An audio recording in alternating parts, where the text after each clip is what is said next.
A wind moves up the eastern hill above a small Vermont town, past the last of the paved road, past the tunnel of bare maples that lean over the gravel, until it reaches a gate of black iron hanging open on one broken hinge.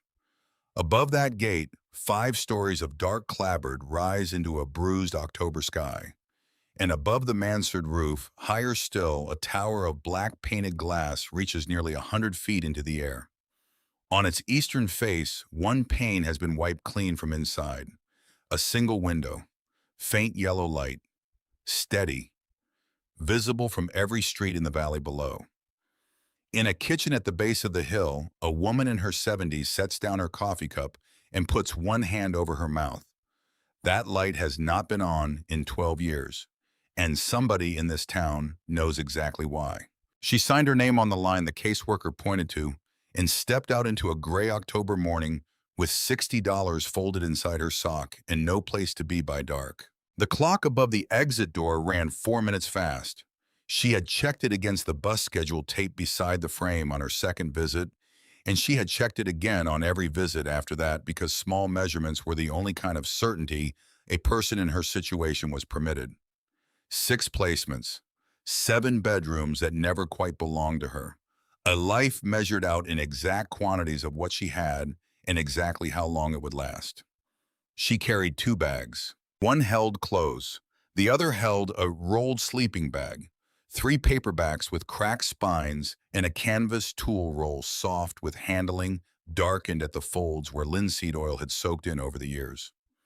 That roll had belonged to a man named Nedrick Halloran, and it was the only thing she still had of him. And she did not think about him directly this morning, because thinking about him directly was the sort of thing that stopped a person from moving, and she needed to keep moving. She had been 12 when the state brought her to Nedrick's low-clapboard house, 3 streets back from the rail yard in a town called Ashevale. He was 60-something then, thick forearms, bad left knee, a workshop behind the house that smelled of shellac and sawdust and slow patience. He refinished furniture that other people had thrown out, broken chairs, warped drawers, tables scored with the water rings of 100 forgotten glasses. The first week he barely spoke to her. She waited. She had learned by then that waiting was safer than asking. On a Saturday in November, he set a wrecked side table in front of her on the workshop floor. One leg was cracked. The veneer curled at the corners in long yellow shavings. Water damage bloomed across the top in overlapping dark circles. Folks were going to burn this, he said.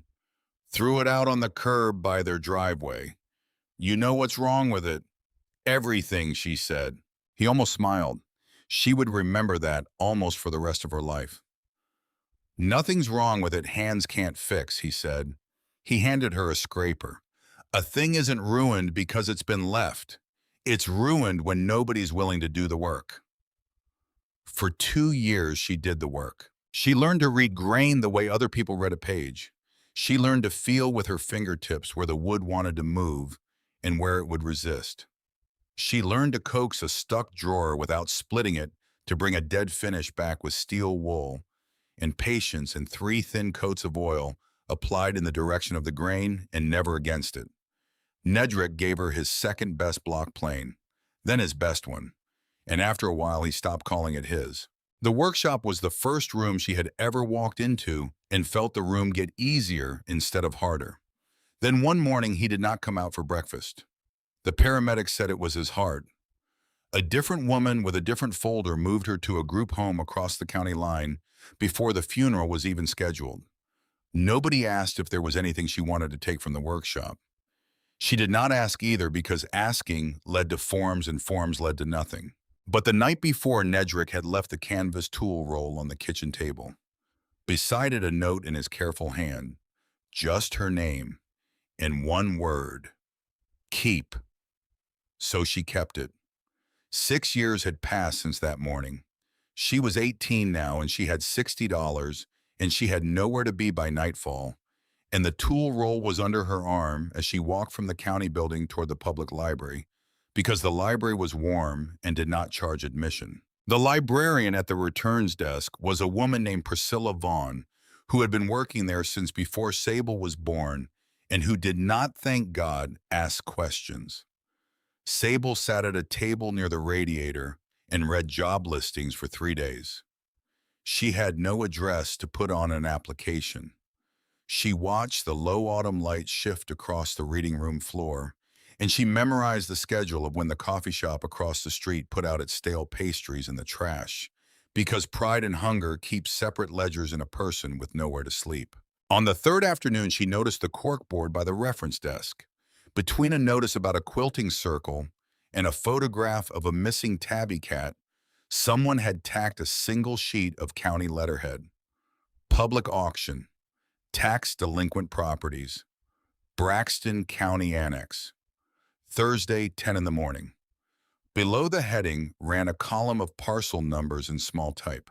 She stood at the corkboard for a long time and did not read the parcel numbers. She read the room instead. She read the heat coming up from the radiator and the color of the light through the tall windows and the amount of change she still had in her front pocket. And she thought about the shelter on 3rd Street where you had to sign in by 4 in the afternoon and be out by 7 the next morning and do it again indefinitely. She copied down the address of the annex on the back of a bus transfer.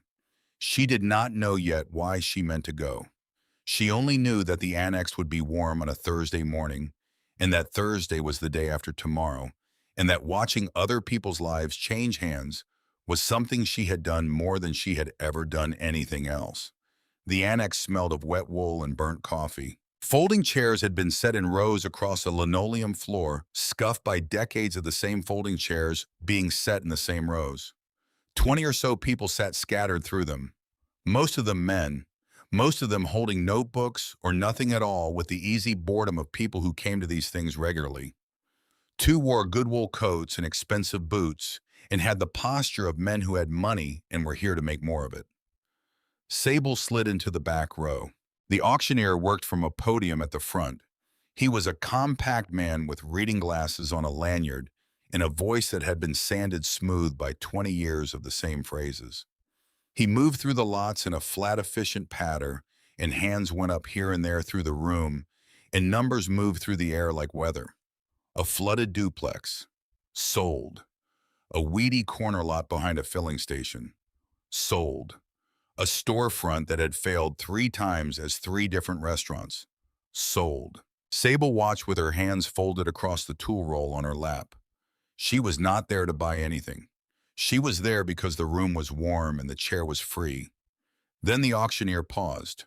The pause was the thing that made her look up from the floor. Auctioneers do not pause. They keep moving. A pause meant something the room already knew. He cleared his throat. "Next lot," he said. "Parcel 41-90. The house on Coldstream Hill." A low sound went through the room. Not a laugh exactly. Something older than a laugh. Something that meant this particular property came around every so often and always in the same way. "Some of you know it," the auctioneer said, and his voice had gone careful. 5 stories plus a glass cupola on top. Second Empire construction. Sits on a triple lot at the end of the road, up Coldstream. Back taxes going on 12 years. Structure listed as poor. Sold as is, whereas county takes no responsibility for what's in it. "Takes no responsibility is right," a man in the front row said, and the room laughed easier this time. A woman 2 seats over from Sable leaned toward her neighbor. "That's the Lantern House," she said, and she said it the way people say the name of a thing they have agreed not to say too loud. "My boys wouldn't walk past the gate after supper, not for a $5 bill." Her neighbor nodded like it was information he had carried a long time without needing to examine. The auctioneer let the room settle. "We'll open," he said, "at $15. He said it the way you say something you expect to take back. Sable did the arithmetic before she chose to. 15 would leave her 45 and change. A triple lot.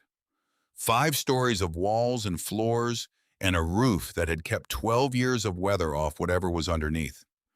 A cupola meant framing that someone had thought about, because you do not build a glass tower on top of a mansard roof without knowing something about load and balance. She thought about the shelter on 3rd Street. She thought about a Saturday in November and a wrecked side table on a workshop floor and a man who had almost smiled. Then she raised her arm. It went up slow and steady, the same motion she had used for 2 years to lift a plane off the end of a stroke so it wouldn't tear the grain. I've got 15. The auctioneer's eyes came up and found her in the back row, and there was a small flicker in his face that he suppressed almost fast enough. $15. Do I hear 20? Nobody moved. One of the men in a good wool coat turned in his chair. He was maybe 60, silver at the temples, the easy posture of someone who had spent decades being the person in the room whose opinion was already decided. He looked at her across the folding chairs, and his expression was not pity. It was closer to the look a man gives a stranger who has taken the last seat on a bus without being aware of the unspoken order of things. The woman 2 seats over leaned toward her. "Honey," she said, kind and quiet, "you don't want that house." 15 going once, the auctioneer said. A man near the aisle spoke loud enough to carry. "Let her have the ghost. She can charge admission." Going twice. Sable kept her arm where it was and her eyes on the front of the room, and she thought about the way Nedrick used to stand when a customer questioned his estimate. Not defensive, just certain of the work in his own hands. The gavel came down. Sold. The house on Coldstream Hill to the young lady in the back for $15. He shook his head as he wrote it down, a small private gesture that she filed away without comment. She paid at the clerk's window in ones and one $5 bill. The clerk was a young man with a careful tie and the trained neutrality of someone who had learned early not to let his face show what he was thinking at work. He slid a single sheet across the counter, and a brass key on a loop of knotted twine dark with age. He held the key a half-second longer than he needed to. "You know about that property," he said. It was not quite a question. "I know it's mine now," Sable said. She folded the deed into the inside pocket of her jacket and walked out of the annex before he could decide to warn her about anything. Coldstream Hill climbed the east side of the town of Braxton through blocks that got plainer as the pavement went up. The town itself sat in a shallow valley in northern Vermont, small and orderly, the way old New England towns are orderly, with a brick town hall and a white steepled church and a diner called the Copper Kettle that had been open since 1946 and served meatloaf on Wednesdays. The maples were mostly bare now. The last of the color had come down in the storm 2 nights back and lay in wet drifts along the curbs. Above the town on the west and north, the hills rose in slow blue shoulders. On the east, only one hill rose, and it was not blue. It was gray, and the road that climbed it lost its pavement halfway up and gave out into broken concrete and gravel, and the trees crowded close on both sides and made a kind of tunnel that the wind moved through with a sound like something breathing. Sable walked up, the tool roll under her arm, the sleeping bag rolled tight and lashed to the top of the duffel. $60 in her sock, minus 15 minus the coffee she had bought at the counter of the Copper Kettle on her way through town. $43 and some change. 2 kids on bicycles followed her the last half of the climb, keeping their distance the way animals keep their distance from something they have not decided about yet. A boy and a girl, both around 10, both bundled to the chin against the cold. When she turned up the walk toward the gate at the top of the hill, the boy braked hard and the girl braked behind him. "You're not going in there," the boy called. Sable stopped and turned. "It's mine," she said. "I live here now." The two of them exchanged the long look of children deciding whether something is a joke. "Nobody lives there," the girl said with the patient certainty of someone correcting a simple error. "The lady in the tower's been dead a long time." "There's a lady. My brother saw her in the top window last winter. She had a lamp." "That's a story people tell," Sable said. Neither of them looked convinced. They pushed off down the hill, and one of them called something over her shoulder that the wind took before it reached her. She stood at the gate. The gate was iron black, once gone to rust in long streaks down the pickets. It hung open on the one hinge that had not surrendered. She stood in the gap where the second hinge should have been, and she looked up. And for the first time in her life, she understood what the word haunted meant. Not the way children meant it, the way a building could mean it. The house rose in front of her out of the raw hilltop like something that had been standing there longer than the road at its foot, which perhaps it had. 5 full stories of dark clapboard gone the color of old bone, where the paint had failed and gone almost black where it had not. A mansard roof steep enough to be dangerous, sheeted in slate the color of a bruise dropping in near vertical planes on all 4 sides. Tall, narrow windows and dormers cut into the roof. Most of them boarded over from the inside with weathered pine. A few of them still glass blank and dark and reflecting nothing but sky. And on top of the roof, rising from the flat deck at the peak, another building. That was the only word for it. Not a decorative crown, not a widow's walk. An entire second structure, 3 stories tall by itself, sheathed in glass and lead, and dark iron octagonal in plan each of its 8 sides, a tall pointed Gothic arch of leaded panes. It stood on top of the mansard roof the way a lantern stands on top of a lighthouse, only larger, much larger. From where she stood at the gate, the top of the cupola was nearly 100 feet in the air, and it caught the low October light in one bright band along the leading edge of the roof line, and the rest of it drank the light down into itself and gave nothing back. Every one of the 8 glass faces had been painted over. From the inside, black paint, applied in careful overlapping strokes so that no light could show through from the tower to the town below. Someone had built the tallest room in the county at the top of the tallest hill, and then sealed it against being seen. The wild rose had climbed the north wall. She saw that next. A single ancient trunk as thick as her wrist at the base forking and forking again, sending long thorned canes up the entire 5 stories of clapboard and into the mansard slate, and at the top curling once around the iron finial of the cupola, like a hand set on a shoulder. It had pulled a section of copper gutter loose from the eave. It looked less like a plant than like something the house had grown to hold itself together. The porch sagged badly on the north side where a post had rotted through. Sable stood at the gate for what she later thought might have been 3 minutes, and then she did what Nedrick had trained her to do with any piece too damaged to look at all at once. She stopped taking it in whole. She began breaking it into parts. She saw a roof that had held for 12 years of neglect. Slate was expensive to lay. It was expensive because it lasted. She saw that the eaves had failed only at the north corner, not down the whole run. She saw that the foundation was cut granite, and the granite ran straight and level along the front, and none of it had settled. She saw a porch that had failed at one post, not at the joinery. She saw a mansard roof steep enough to shed water on its own, and slate old enough to have been laid by hands that took masonry seriously. She saw a cupola whose iron ribs, from what she could tell at this distance, had not begun to rust. Everyone else who had ever looked at this house had seen a haunted house. She made herself see bones. She was still looking up when the movement in the second-floor window made her flinch. She looked. A pale shape had withdrawn from the glass, low and quick.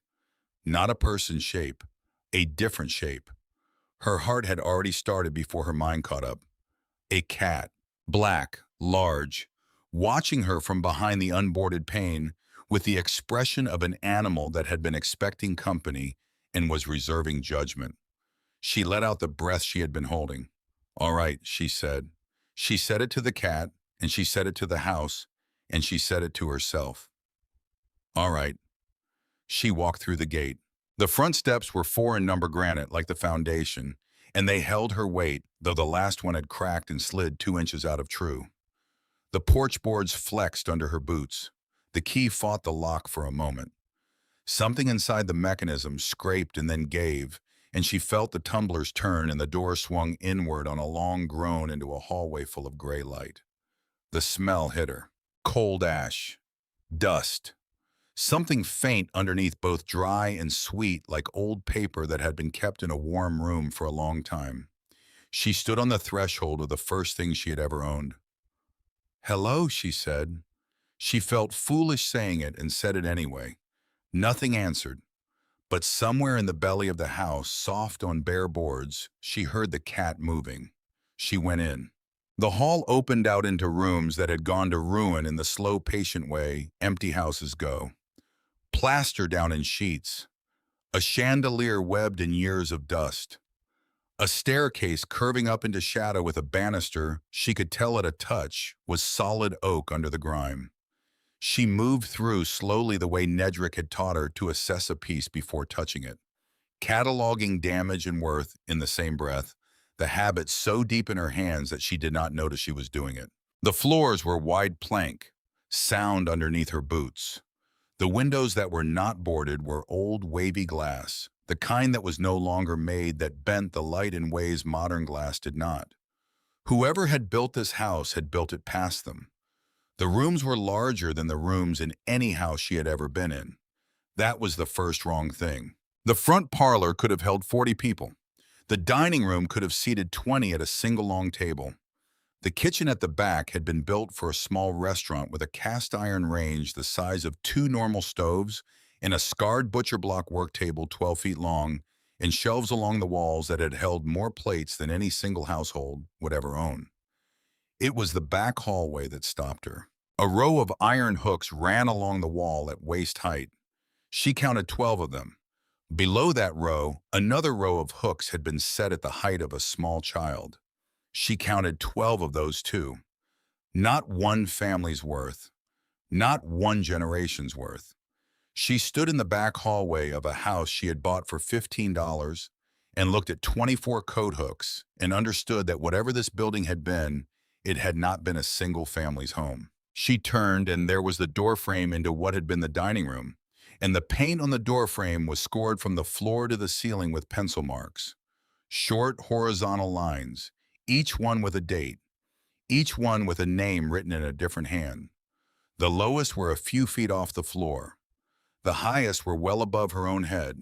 She crouched at the bottom and read the ones nearest the baseboard. Wilhelmina Stores, 1953. Constance, 1957. Alton, 1959. Some of the names had been drawn over. Some of the earliest had faded until only the pencil pressure remained, a ghost of a letter you could feel with your thumb, but not read with your eye.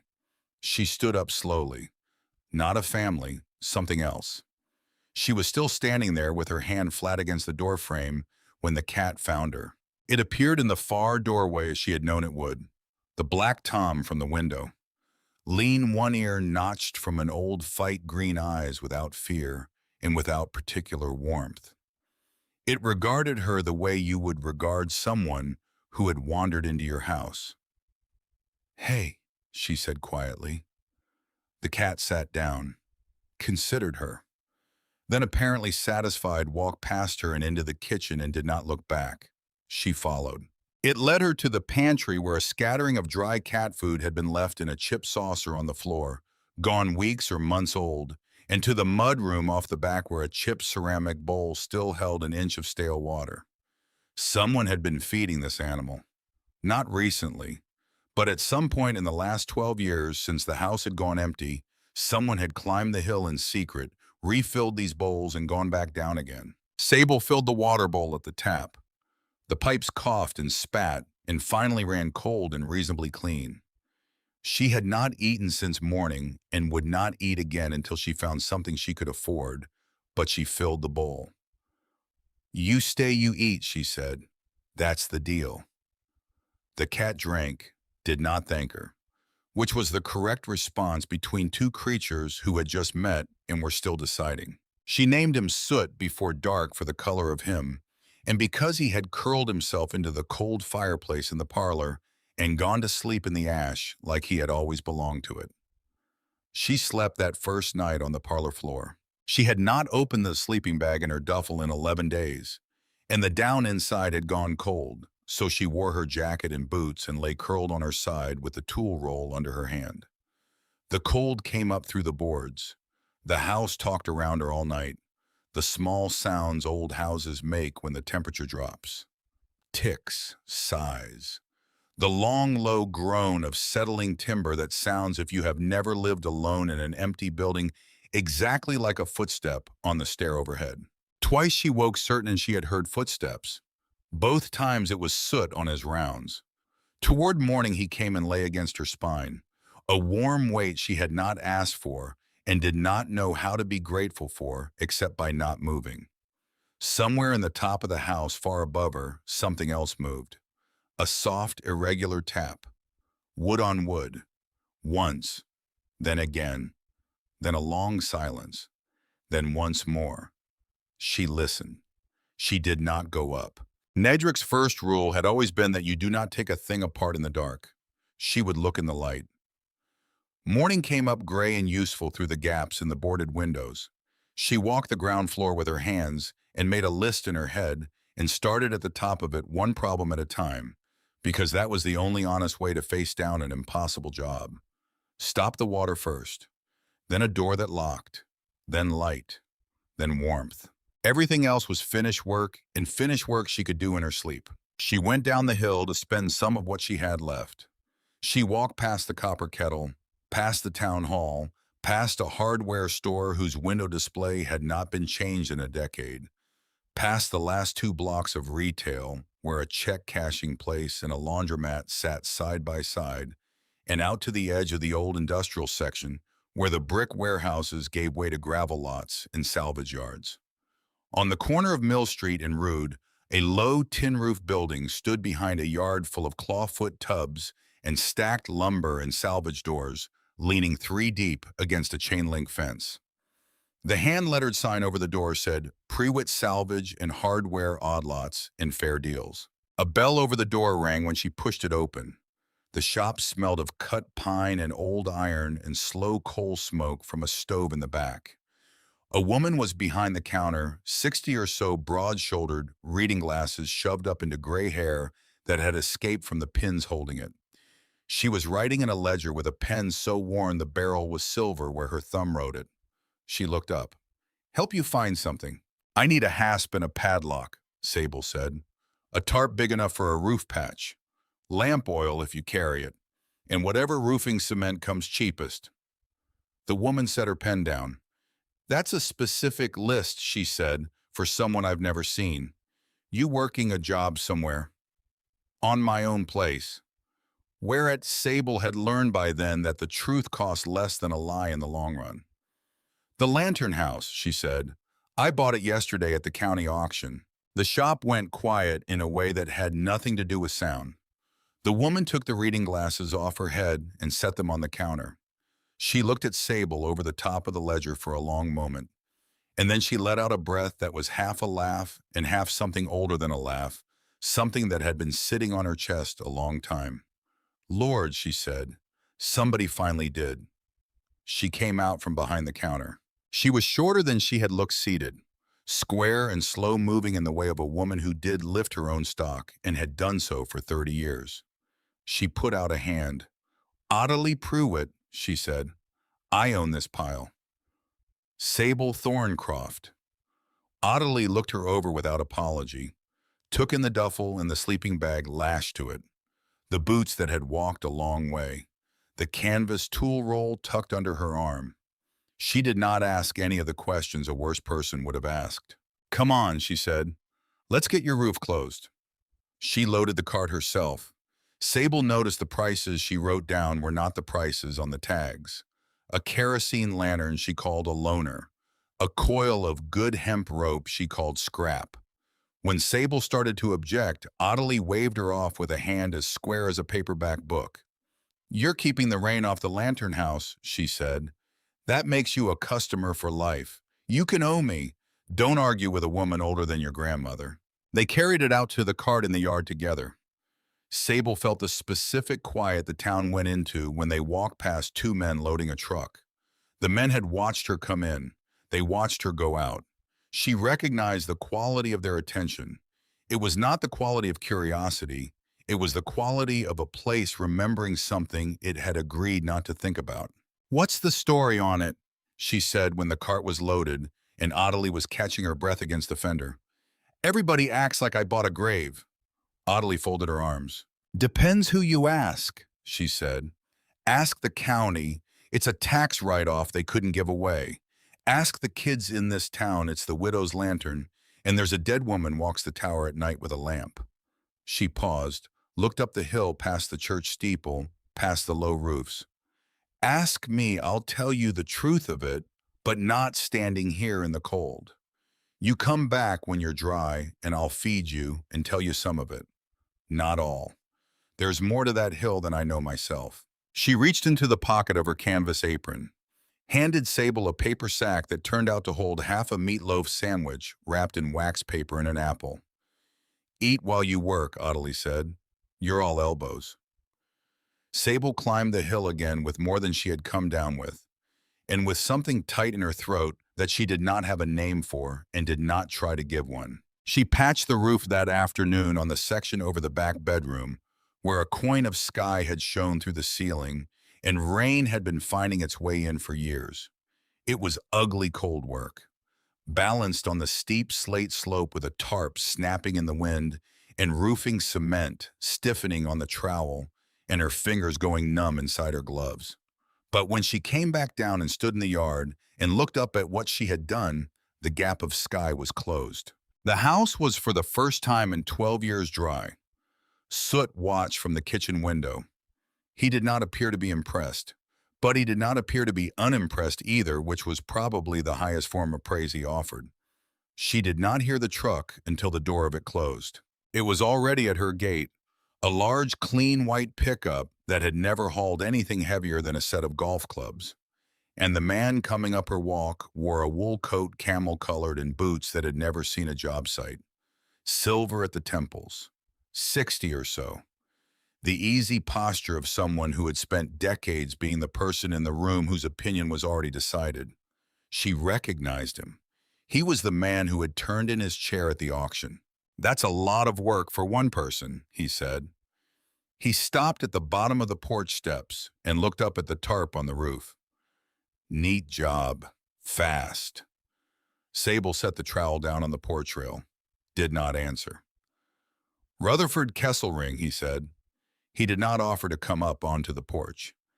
You're the young lady who surprised the whole room yesterday. Sable. Sable. He said her name the way a salesman says the name he has just been given. He looked at the house, then at her. I'll come to it plain. My company has been working this block for 3 years. Senior housing, a medical clinic, some retail. Good for the town. Your lot was the last piece. He spread his hands. The gesture said without effort that he was not the villain of the story and did not intend to be. I expected to pick this parcel up quietly. You beat me to it. No hard feelings. In fact, I came up here to make your week. He named the number. $8,000, he said. Cash today. And I'll cover moving you anywhere in the county you want to go. You paid $15,000 for a condemned fire trap. I'm offering you $8,000 and a clean start. He let the number sit between them. For a moment, Sable let herself look at what the number opened. A deposit somewhere. A real bed. Heat that came out of a thermostat. The shape of an ordinary life. She thought about Nedrick's block plane and the tool roll on the porch behind her. She looked at Rutherford Kesselring. No, she said. Kesselring blinked. She could see the small adjustment his face made. The recalibration of a man for whom doors did not usually stay closed. He kept his voice warm, but the warmth had leveled out beneath the surface into something else. I don't think you understand your position, he said. That property has open code violations going back years. As the owner of record, that liability is now yours. I can make it disappear, or I can let it run its natural course. And you can find out what it costs a person without money to fight a condemnation order. You came up here to be neighborly, Sable said, and now you're telling me you can have my house pulled down. I'm telling you, he said carefully, that I am the best offer this property will ever see from anyone. He took a card from an inside pocket and set it on the porch rail. His hand was steady. His face was almost kind. Think about it overnight, he said. Don't think about it too long. He walked back to the truck and drove down the hill. He did not look back. Sable stood on the porch with the trowel at her feet and the white card on the porch rail and did not pick it up. She watched the white truck go down the pavement and around the corner and out of sight. Then she went back inside. The notice was taped to her gate the next morning. She saw it before she was fully awake through the front parlor window, a rectangle of white against the black iron of the gate that had not been there when she had gone in the night before. She pulled her boots on over the socks she had slept in and went down the walk in the raw dawn. County of Braxton. Notice of unsafe structure. A hearing date had been set. 11 days from that morning. The building inspector would recommend at that hearing whether the structure should be brought into compliance or scheduled for demolition. She read it twice. Then she folded it into her jacket beside the deed, because a person who owns nothing learns to keep all her papers in the same pocket. And she went back inside to work because the work was the only answer she had ever found to anything. Except Soot had established a vigil. She noticed it on the afternoon of the second day. Every few hours he climbed the curved oak staircase to the second floor. He took the same route each time, past 3 closed bedroom doors, down the long carpeted corridor, and he stopped at the very end of the hall, sat down, and did not move. He stared at a stretch of wallpaper, faded green, printed with cabbage roses, applied by someone at some point in the last 30 years over whatever had been on the wall before. Nothing was there. She had walked past it 4 times, but the cat sat and the cat waited, and the cat did not turn his head when she came up the stairs behind him. On the afternoon of the 3rd day, with 9 days left before the hearing, she gave in. She brought the loaner lantern up from the parlor. She brought a flat pry bar and a putty knife from the tool roll. She sat down on the runner beside the cat, and she made herself really look at the end of the hallway. Nedrick had trained her to read a surface before she touched it. She read. The paper was newer than everything else in the house. Everywhere else, the wallpaper had faded and curled and come away from the plaster in long yellow strips. Here it was tight, it was clean, it had been applied over something. She slid the putty knife under a seam. She peeled. The paper came away in a long, slow curl, and what she found beneath it was not plaster, it was boards, wide pine boards, nailed flat in a rectangle taller than she was. And around their edges, once she had the paper stripped, she could see the casing of a door frame. Someone had covered it deliberately, carefully. Someone who had wanted the door not to be forgotten, but to disappear. She sat back on her heels. Soot sat beside her, looking at the boards, not at her, never at her. He had been right about this the whole time and did not require acknowledgement. Okay, she said quietly. You were right. She thought about the white card washed soft on the porch rail. She thought about the notice folded into her jacket. She thought about 11 days. Then she fit the claw of the pry bar into the first board. She set her weight against it and pulled. The board came loose with a shriek of old nails that rang the length of the empty corridor. The second came easier. She worked in the small circle of lantern light with the cat beside her, and the boards came off one by one and stacked at her knee, and by the time she pulled the 5th, the light outside the boarded window at the top of the stairs had gone completely, and the only illumination left in the house was the lantern and the green coins of Soot's eyes. There was a door. It had no lock, just a porcelain knob gone yellow with age, smooth and cold when she wrapped her hand around it. She turned it. The door swung inward without resistance on hinges someone had oiled carefully before sealing, inward into a darkness that smelled of dust and dry paper, and underneath both very faint of lavender. Sable lifted the lantern. The circle of light reached through the doorway and found the first thing inside, and she forgot for a moment how to breathe. A bed. A child's bed, white iron frame, made up neat with a gray wool blanket folded square at the foot, as if whoever had slept there had stepped out that morning and fully intended to be back before dark. The blanket was gray with 12 years of dust sifting down through a sealed room, but the corners of the fold were sharp. Someone had cared about those corners for a long time after they had stopped mattering to anyone else. She stepped through the doorway. She raised the lantern higher and the room opened around her. It was the missing end of the house, the 15 feet the hallway had failed to account for. wide, low under the slope of the mansard roof overhead.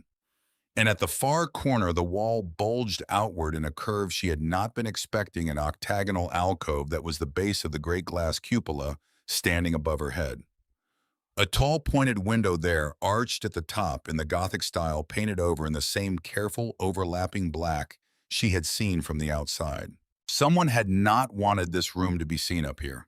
Someone had come up here anyway, year after year in the dark with a lamp. The walls were shelving, floor to ceiling, along both long sides of the room and along the short wall behind the door, and even along the curved wall of the octagonal alcove. And the shelves were full of boxes, small boxes, the size of a shoe box or smaller, cardboard mostly, some wood, some tin, each of them labeled on the end in the same careful hand. A first name and a year. She raised the lantern and read the labels nearest to her. Isadora, 1982. Cornelius, 1984. Winslow, 1987. She turned. She let the light travel along the shelves. The years went back and back. She crouched in a corner and found the earliest she could locate, a small cigar box on the lowest shelf. Prudence, 1954. 60 years of boxes. She set the lantern on a writing desk beneath the painted window. There was a wooden chair pulled up to the desk. The chair had a cushion tied to the seat with fabric ribbons that had faded almost white. She opened the nearest box. Inside was a child's life, or the part of one that a careful person had thought worth keeping. A school photograph of a boy with a gap in his front teeth and a tie that was too big for him. A blue ribbon from a county fair pinned to a card labeled Junior Livestock Best Showmanship. A folded letter in a child's block printing on notebook paper, the writing sloping downhill at the end of every line. A single baby tooth wrapped in a twist of paper. A church bulletin with one name circled in pencil. She held it all for a long time in the small round of lantern light. She did not understand it yet, but her hands had gone slow and careful. The careful of handling something that had cost somebody once everything. On the desk sat a book. It was thick, bound in cracked black leather. The kind of bookstores used to sell as a ledger. It was the only object in the room that did not have a layer of dust on it. Whatever dust had settled on it had been wiped away more than once by a hand that had come back to this desk again and again over a long stretch of years. Sable sat down in the wooden chair. The chair, where someone had sat in the dark for decades. She opened the book to the first page. At the top, in ink gone brown with age, in the same hand as the labels on the boxes, it said, "The children of this house." And beneath that one line, every one of them was somebody's. We just kept them till somebody remembered. She turned the page. The entries began. They were short. A date, a name, sometimes only a first name, sometimes a first name and then a question mark where a last name should have been, and then a line or two or three in the same steady hand. Prudence, February 1954. Came in a snowstorm. 14. Would not speak. Fed her for 2 weeks before she said her name. Stayed 6 months. Sent her to my cousin in Rutland in the spring with a coat and $30. Alton, September 1959. Sheriff brought him. 12. Father had put him out. Kept him a year. He grew 4 inches. Went to the vocational school in Burlington. Writes at Christmas. Wilhelmina, November 1961.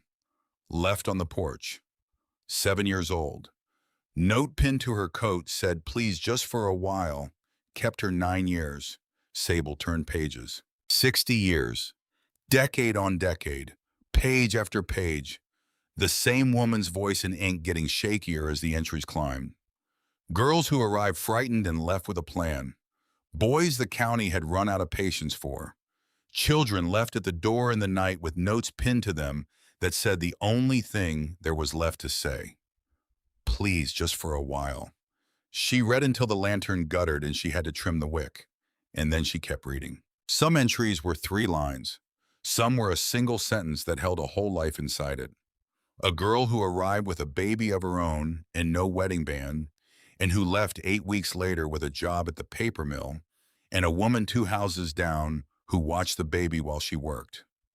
Twin boys whose mother had died and whose father had not been able to hold himself together, kept for 4 years, both of them in the Merchant Marine now, and both writing every Easter. And one near the middle of the book where a girl's name had only this beneath it. She never said a word the whole 8 months. She is safe now. 3 words for 8 months of a life. Sable read them twice, set the book down on the desk, pressed the heels of her hands against her eyes until the burning behind them stopped. She sat like that a long time. In a sealed room at the top of a haunted house at the top of a hill, a whole town had been afraid to look at for 30 years, with a cat warm against her leg and a lantern burning on a dead woman's desk. The house had not been haunted. The house had been a place for 60 years run by one woman working alone and in secret, because she had understood that doing it openly would mean being stopped. Celestine Marchbanks had spent her life taking in the children the system had finished with, the ones who aged out, the ones who ran out, the ones who fell through the gaps that a county government did not have language to acknowledge.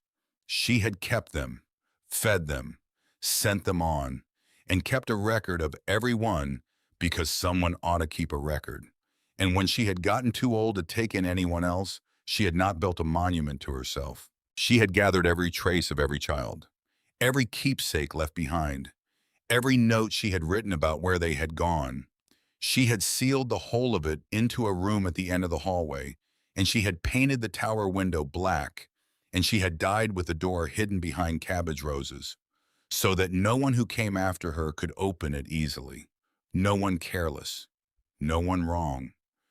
And then she had waited, or the house had. Sable turned the last page that had writing on it. Tucked into the back cover was a single sheet folded once. In the same hand as the entries, but older, shakier, the hand of someone near the very end of a long, deliberate life. She unfolded it. If you are reading this, the house found you. It does that. Do not ask me how. I stopped asking years ago. There is no money to speak of, so if that is what you came up here for, I am sorry. What is here is better than money and harder to keep. Keep the door open. That is all. Whatever else you do with this place, whatever else life asks of you before you are done with it, keep the door open. She sat with the page in her hands. Soot pressed his warm side against her leg.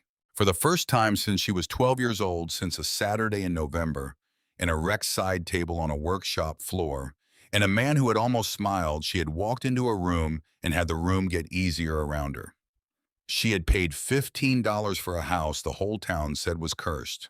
She understood now that she had paid $15 for something else entirely, and that it had a weight to it, and that the weight had just become hers. She did one other thing before she left the room that night.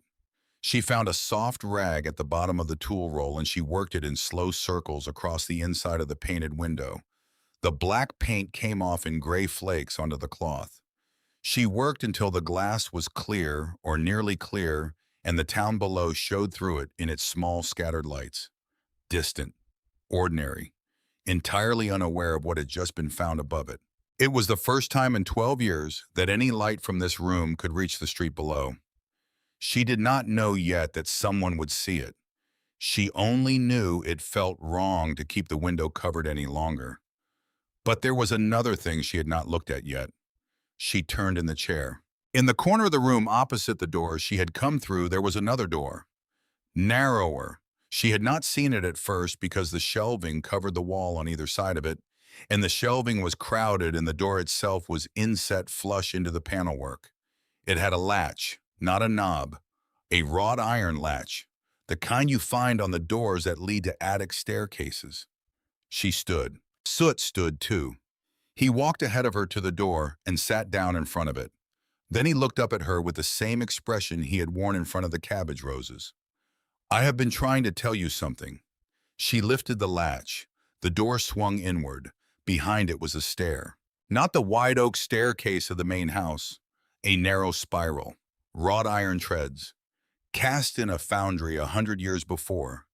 bolted to the inside of a plastered shaft that rose straight up out of sight into darkness. She stepped onto the first tread. It rang softly like a bell struck once at a distance. The stair climbed. She climbed with it, one hand on the wall, the lantern held out at her hip. The turns were tight.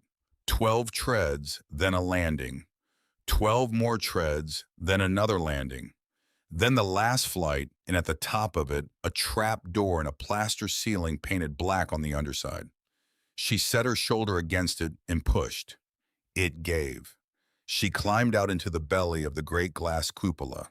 She stood up slowly and turned in a full circle. 8 walls, 8 tall, pointed Gothic arches of leaded glass. Every one of them painted black on the inside so that no light could go out. And on every wall between the arches, on every scrap of interior surface, not covered by the glass, a map. Sable raised the lantern. She turned in place again more slowly and let the light travel the walls. They were maps of the United States, all of them, a dozen of them, from different decades. The oldest was on the north wall, a Rand McNally from the 1950s, colored in the pale greens and pinks of an older cartography. The newest was from a highway atlas of the last decade, the interstates drawn in bold red. Each of them was covered in pins, small colored pins, red and white and yellow and blue, hundreds of them, clustered thick around Rutland and Burlington and Boston and Springfield, scattered thinner across New York State, a knot around Cleveland, a run down the corridor of I-95 to Baltimore and then to Norfolk, a pin in Miami, 2 in Chicago, 3 in Los Angeles, 1 alone on the coast of Oregon. She stepped closer to the north map. Beside each pin in the same careful hand as the ledger downstairs, a name and a year had been written directly on the map in pencil. Prudence, 54, Rutland, Alton, 59, Burlington, Wilhelmina, 61, then 69, Springfield. She read the pins. She recognized names from the ledger. She recognized years. Celestine had not just kept them, she had followed them. Every child she had taken in for 60 years, she had tracked patiently and quietly and by mail and by newspaper and by long-distance telephone wherever they had gone. She had marked each one with a pin on a map. When they moved, she moved the pin. When they died, she moved the pin to a small black tray on the desk against the east wall, where Sable now saw perhaps 40 pins collected together like seeds saved for a garden that would never be planted. Below the maps on shelves that ran under every window were stacks of letters, bundled with string, labeled by decade, 50s in a shaky older hand, 60s, 70s, 80s, 90s. The most recent bundle was thin. The label read simply, "Since I got sick." And at the very center of the octagonal room on a heavy oak stand, facing the tall east window, stood a brass telescope. Sable came around the stair opening slowly. The telescope was old. Its brass had the deep patina of a marine instrument that had been in the same hand for 50 years. Its barrel was easily 4 feet long. Its wooden legs were braced and screwed into the floor. It stood on a slow turntable so that the eyepiece could be swung to any of the 8 windows. At the moment, it was aimed at the east window.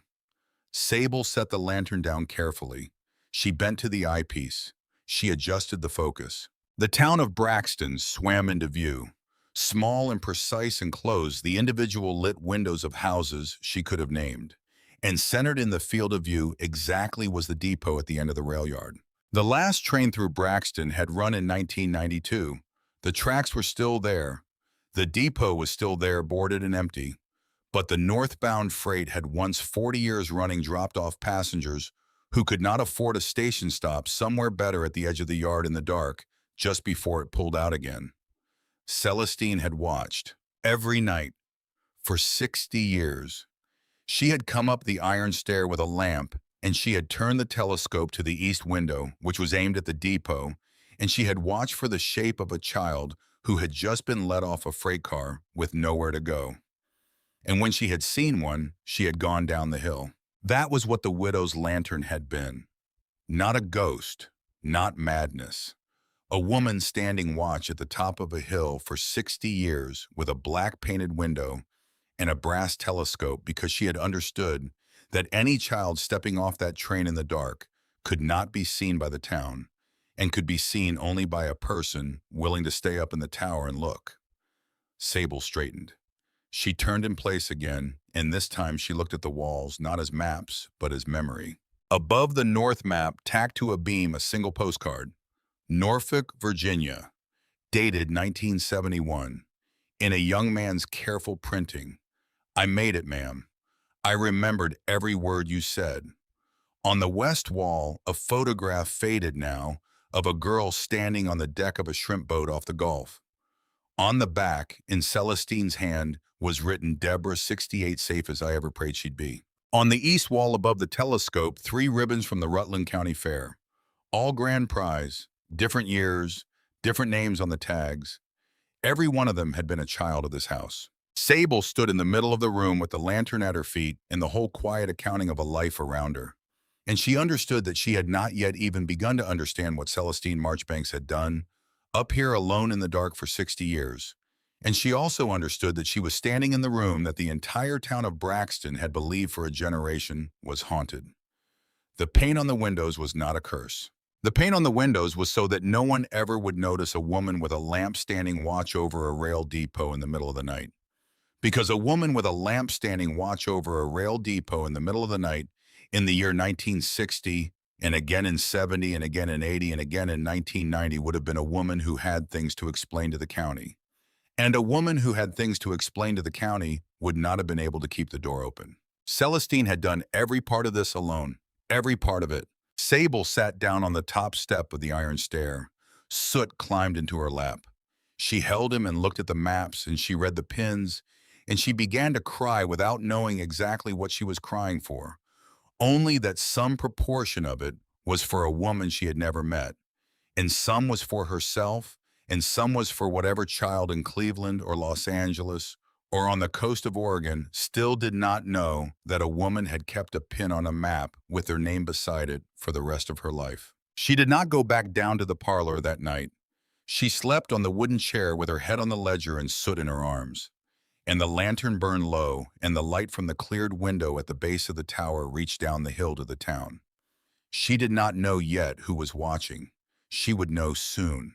The next day was a Thursday, and she had 8 days left before the hearing, and the notice was still folded in her jacket, and the roof was closed, and she began to work with her hands the way a person works, when the alternative to working is sitting still and thinking about a man in a wool coat who had spent 3 years arranging for the outcome she had by raising her hand at an auction spoiled.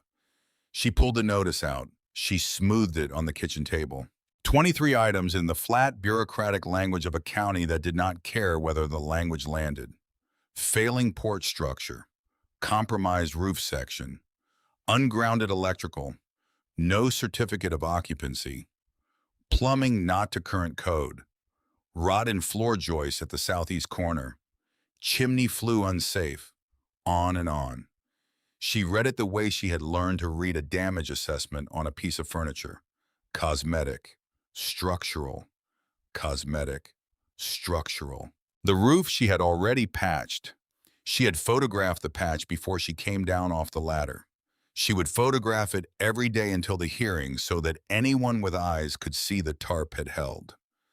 The porch was the post. One post at the north corner had rotted through and pulled the roof line above it down 2 inches, and the boards had separated from the ledger. She could sister a new post alongside the rotted one, transfer the load, reattach the roof line, and hold the porch for another 20 years if she had the right timber. She went out to the yard. Behind the woodshed, she found a fallen oak that had come down in a windstorm sometime in the last decade and had been left to dry against the fence. She spent the whole of that afternoon splitting rough posts out of it with a maul and wedges from Nedrick's tool roll, sweating through her jacket in the cold air, her arms trembling by dusk with the honest fatigue of work. It was not finished grade timber. It would not pass a close inspection by someone determined to fail it, but it would hold the roof, and it would close the gap, and it would pass an inspection by someone who was willing to see that the property was being actively worked on rather than abandoned. She hoped the inspector was that kind of inspector. She did not know yet whether to bet on it. Every evening before the light failed, she took photographs with a disposable camera she had found in the bottom of a box at Prewitt Salvage marked down to $1.50. She had 24 exposures. She used them carefully. The porch post before, during, after, the roof tarp, the new hasp on the back door with its shining brass, the lantern in the tower window burning at dusk visible from the yard. She was documenting a claim. She was building the case for each violation with her hands. On the sixth night, with 5 days left before the hearing, she was in the tower room reading the letters bundled by decade when she heard a car laboring up Coldstream Hill. She went to the east window and looked out through the clear glass. Headlights below, moving slow, not Kesselring's white truck. An older sedan, dark-colored, that stopped at the broken gate and sat there with the engine running for a long moment before the driver cut it. A woman got out, silver-haired, moving carefully, leaning on a cane. She stood at the gate and looked up at the light in the tower window and put one hand over her mouth. Sable set the letters aside. She went down the iron stair and down the oak staircase and out onto the porch. "Can I help you?" she called down the walk. The woman looked up. In the cold moonlight, her face was composed. Her eyes were not. "That light," she said. Her voice had a tremor in it that had nothing to do with her age. "That light has not been on in 12 years. I was driving home from my sister's in Middlebury. I take the loop road so I don't have to go through downtown after dark, and the loop road runs the north side of Coldstream Hill, and I looked up." She steadied herself on the gatepost. "I saw the tower, and I had to come." Sable came down the walk. She helped the woman through the broken gate and up the porch steps and into the front parlor. She brought a folding camp chair from the kitchen and sat the woman down. Soot came at once and sat on her feet. The woman looked around at the ruined hallway, at the water stain on the parlor ceiling, at the cold fireplace, at the tool roll on the mantel. Tears began to run along the lines of her face. She did not wipe them. "It was so warm in here," she said. "You wouldn't think it to look at it now. There were always kids. There was always something cooking. She made you do your schoolwork at that big table in the kitchen, and she never once asked where you had come from unless you wanted to tell her." She looked at Sable. "How long have you been here?" 6 days, Sable said. "I bought it at the county auction. $15. The woman stared at her. Then she laughed. A wet, startled sound. "Of course," she said. "Of course. She always said the house would find the next one when it was ready." She reached up and caught Sable's hand in both of hers. Her grip was stronger than her frame suggested. "You're one of us," she said. "You just got here the long way around." Her name was Perpetua Slade. She had come to the Lantern House in the winter of 1966, at the age of 16, from a situation she did not name directly, even now. And Celestine had taken her in and kept her that winter and into the spring, and helped her find a way forward that had eventually led to nursing school, into 37 years at the county hospital, into a life that Perpetua clearly considered more than she had had any right to expect. She had driven past the base of this hill for 50 years. She had never come up. Sable took her upstairs. She had to give Perpetua time on the second-floor landing. The older woman stood a long moment and looked down the corridor. At the papered wall, Sable had stripped clear. At the door standing open behind it, she did not speak. Sable walked her down the corridor and through the doorway. Perpetua stopped just inside the tower room. She looked at the shelves of boxes. "Oh," she said. She said it once. Only that. "Oh." Sable let her go alone into the room. Perpetua walked along the shelves with the careful gait of a person who did not entirely trust her balance. Her hand went out and touched the labels lightly, the way you touch the names on a memorial. She stopped at the shelf of the mid-60s. Her hand moved along the boxes. Found her name. She lifted it down. She sat in the wooden chair at the desk with the box on her knees and did not open it for a long time. When she did, her hands moved slowly. Inside was a school photograph of a thin girl with watchful eyes, a hair ribbon, a report card with every grade circled in red pencil, and beneath these a folded note in Celestine's hand. Perpetua unfolded the note. She read it. Twice her mouth trembled once. She steadied it. She kept it, Perpetua said. All this time. She held the note out. Her hand shook. Sable read it. Stayed 2 years. Scared of everything when she came. Scared of nothing when she left. Went to nursing school. Proudest I ever was. Sable did not say anything. There was nothing to say. She showed Perpetua the iron stair. She had to help her up it. It was a hard climb for a woman with a cane, and Perpetua stopped twice on the treads, one hand on the wall, and Sable waited beside her without hurrying her. Perpetua came up through the trap door into the cupola, and she straightened and she turned in a full, slow circle. "Oh, Celestine," she said, "the maps, the pins, the bundles of letters, the telescope aimed at the depot." Perpetua reached out and touched a red pin in the middle of a 1960 map. Beside it in Celestine's hand was written her own name, Perpetua. Then, 68, Rutland Nursing School, and underneath in slightly newer pencil, Rutland Regional Hospital, 71. And under that, Braxton, retired 98, home. "She followed me my whole life," Perpetua said. She did not sound frightened. She sounded, if anything, thanked, as though a debt she had carried a long time and never spoken about had just been paid on the other end quietly by someone who had not asked for the payment to be noticed. "Every one of us," Perpetua said. She turned to Sable. "Every one of us is on these walls somewhere." "Yes." "She never told anyone." "No." Perpetua looked at the depot through the east window without using the telescope. Just looked. She stood a long time. "There's a boy I remember," she said. "He came in the winter of 67, a year after I did, off the freight at night. She saw him from up here. She came down and got him. He was 14, he stayed 6 weeks. Then his mother wanted him back, and Celestine sent him home, because that was what the boy wanted. I never knew what became of him." She shook her head. 60 years, and it never occurred to me she would know. All I had to do was ask. She walked slowly to the west wall. She read pins. Perpetua stayed until nearly midnight. She told Sable in fragments what she remembered of the winter of 1966. 6 other kids in the house that winter. Celestine at the range. The kitchen at supper plates being passed homework at the long table by lantern light because there had been an ice storm and the power was out for a week. The particular smell of a house where every wet coat is drying at once. The sound of many small breathings from many small rooms at night. She would not let us call her mother, Perpetua said, or auntie, or anything but Celestine. She said we all had somebody, and she was not going to try to be somebody we already had. She would only be what she was. Sable made her tea from a tin she had bought at Prewitt Salvage the day before. Before Perpetua left, she asked one question. She asked it looking at the porch rail rather than at Sable.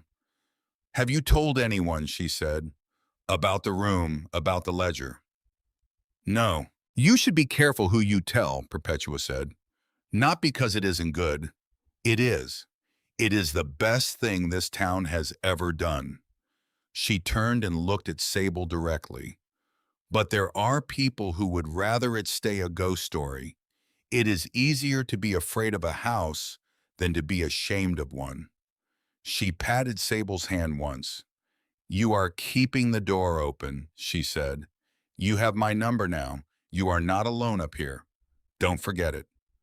She drove down the hill. Sable stood on the porch a long time after the taillights had gone. She was not alone up here. That thought for a person who had been alone since the age of 12 moved through her chest with a quality that was neither pleasant nor unpleasant, only new.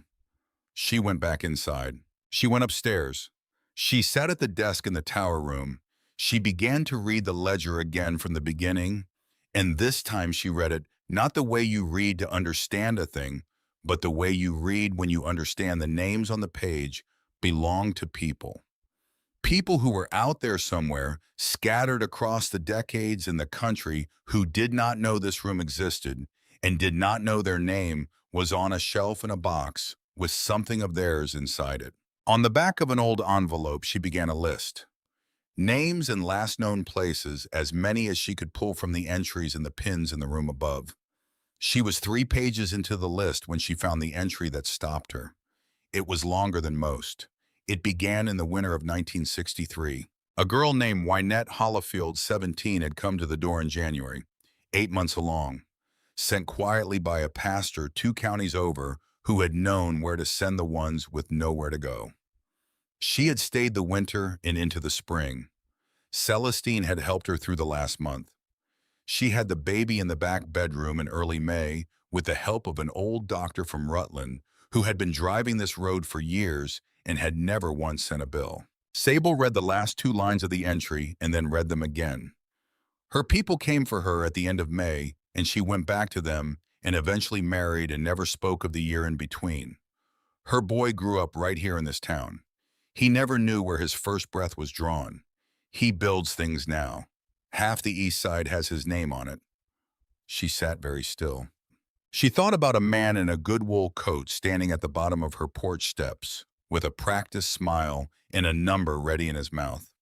She thought about the way he had looked up at her house without meeting her eyes. At first, a small hesitation of a man who had been raised somewhere he did not quite remember, and who had come as an adult many times to look at this particular building without knowing why. She thought about Ottilie saying he has been putting the east side of this town back together block by block. She turned back to the entry. At the bottom of it, in ink that was newer written in a hand, shakier than the one that had opened the ledger, Celestine had added a single line years after the original entry. He does not know. His mother carried it to her grave. But it is written here in case the day ever comes that somebody needs to give it back to him. Sable set the ledger down on the desk. She looked at the cleared window, at the town below in its small ordinary lights. Rutherford Kesselring had been born in the back bedroom of the house he was trying to tear down. The man who had come up her hill with $8,000 in a condemnation notice. Who had spent 3 years engineering the conditions for this property to disappear. Who had stood at her porch rail with the patience of someone who had never lost a negotiation he had properly prepared for. Had drawn his first breath in the room down the hall where she kept her sleeping bag.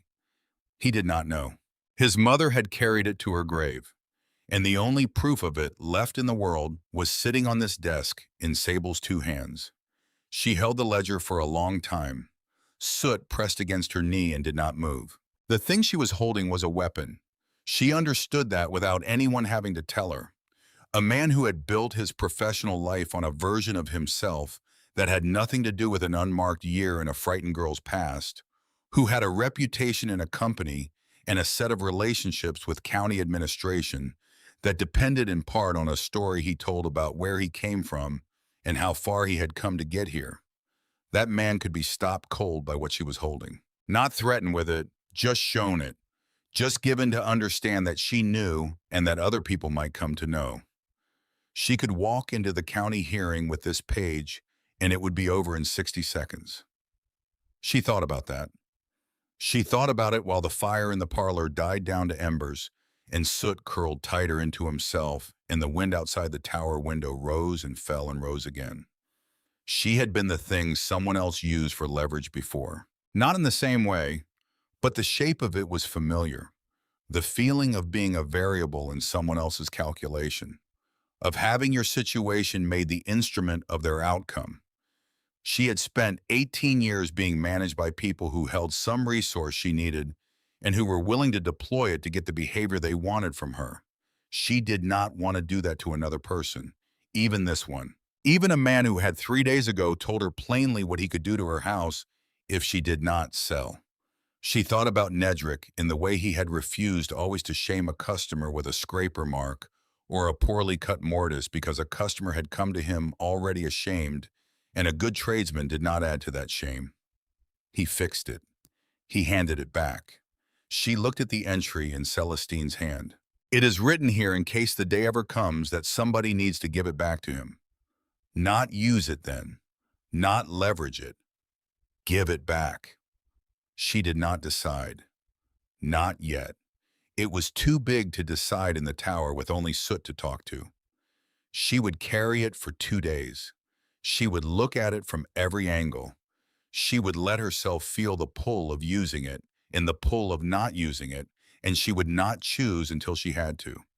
She folded the page along its original crease. She put it in the inside pocket of her jacket beside the deed and the hearing notice.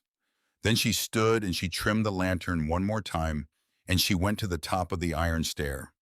Before she went down, she looked one more time at the wall of maps, at the coast of Oregon, at the pin in the middle of nowhere in Nebraska that had beside it a name and a year and one word in Celestine's hand: safe. She thought about a house that had for 60 years stood on top of a hill in the dark, with its tower windows painted black so that no one would see the lamp burning at 3 in the morning, while a woman watched a rail depot for the shape of a child stepping off a freight.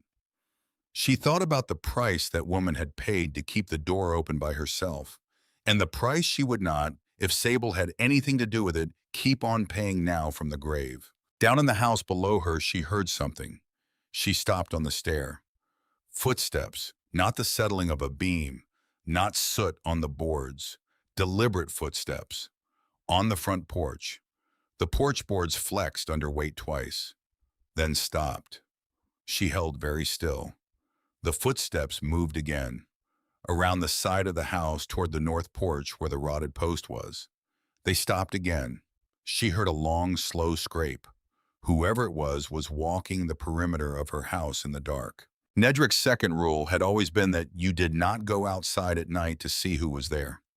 You went to a window that you could not be seen through, and you looked, and you did not turn on any light. She came down the iron stair with the lantern shuttered. She came down the oak staircase. She stood at the parlor window with her cheek against the wall and one eye at the edge of the frame. The moon was low and full, and the yard was silver with it. A shape was moving along the base of the north wall, not tall, bulky in a coat. He held something in one gloved hand, and he was setting it against the foundation stones at intervals. He was doing it patiently, the way a man does something he has been paid to do carefully. She could not see his face. He straightened. He looked up at the house. He looked specifically at the tower, at the cleared window that Sable had wiped free of paint the night before. He shook his head once as if this had confirmed something he had not been sure of. Then he walked back down her driveway unhurried and got into a truck she had not heard pull up. She heard it start. She heard it go down the hill. She did not sleep the rest of that night. At first light, she went out into the yard with the lantern still burning. At the base of the north wall, spaced along the foundation every 10 feet, someone had set out 5 small brown paper bags. Each bag was folded neatly at the top and weighted with a stone. She opened the nearest one. Inside was a fistful of sawdust, dry, coarse, fresh cut. And through the sawdust mixed evenly small dry white flakes she did not recognize by sight, though she recognized what they were by the sharp smell that came off the open bag when the cold air hit them. Rat poison. Someone had spent this night salting the base of her house with sawdust and poison. The dust would blow in through the crawlspace fence. The poison would spread with it into the crawlspace, into any pantry mouse's nest, into the traps of the plumbing. And in a week or two, when the county inspector came by ahead of the hearing to do his walkthrough, he would smell dead mice. He would open the crawlspace.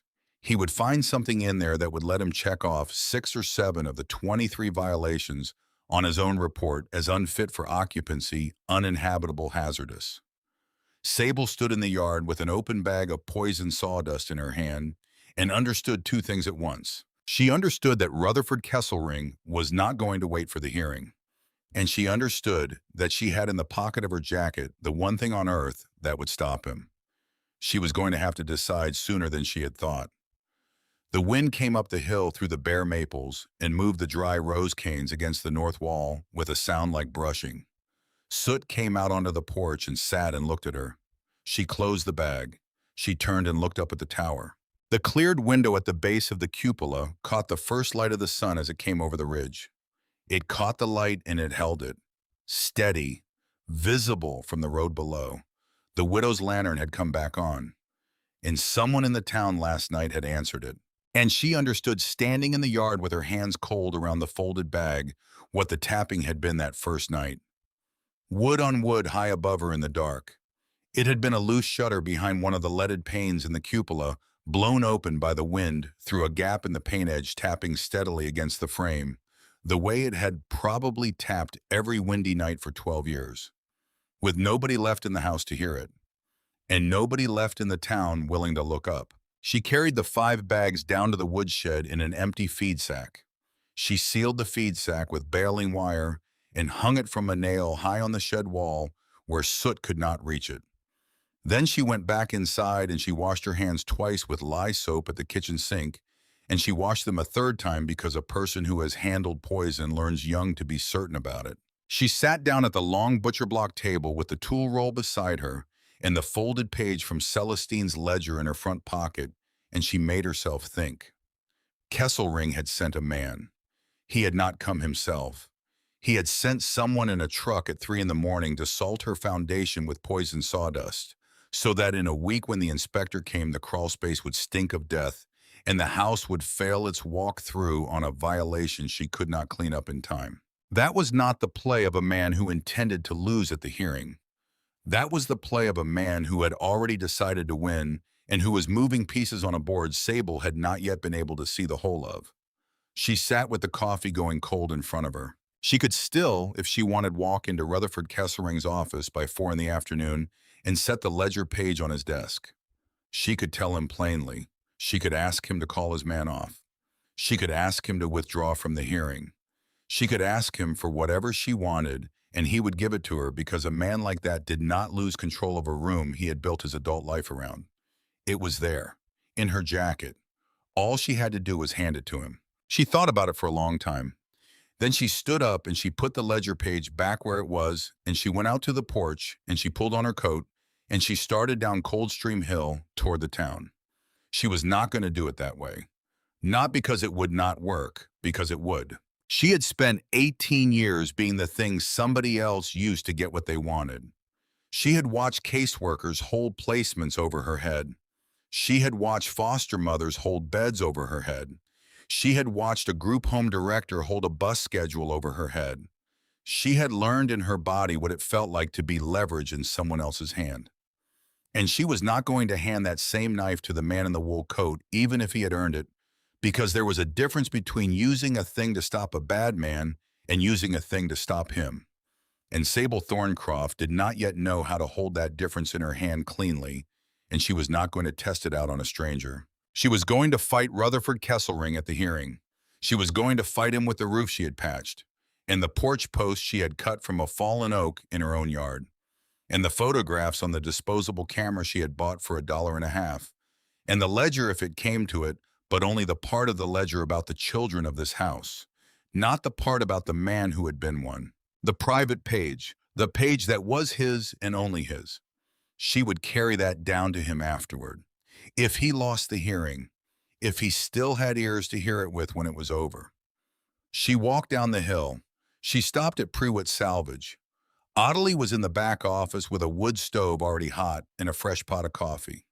She looked up when Sable came in and read her face the way Nedrick used to read a piece of furniture, seeing damage and worth in the same glance. "Sit down," Ottilie said. "Talk." Sable sat down. She told her about the sawdust and the poison. She did not tell her about the ledger page in her pocket yet. She did not know how to talk about that with anyone until she had decided all the way through what she was going to do with it. But she told her about the bags on the foundation and the man in the moonlight and the shake of his head when he looked up at the tower. Ottilie listened without interrupting. When Sable finished, Ottilie took her reading glasses off and set them on the desk. She sat with her hands flat on either side of them. "That is a felony," she said quietly. "The salting. That is trespass, and it is criminal mischief, and it is attempted at minimum endangerment. You could call the sheriff."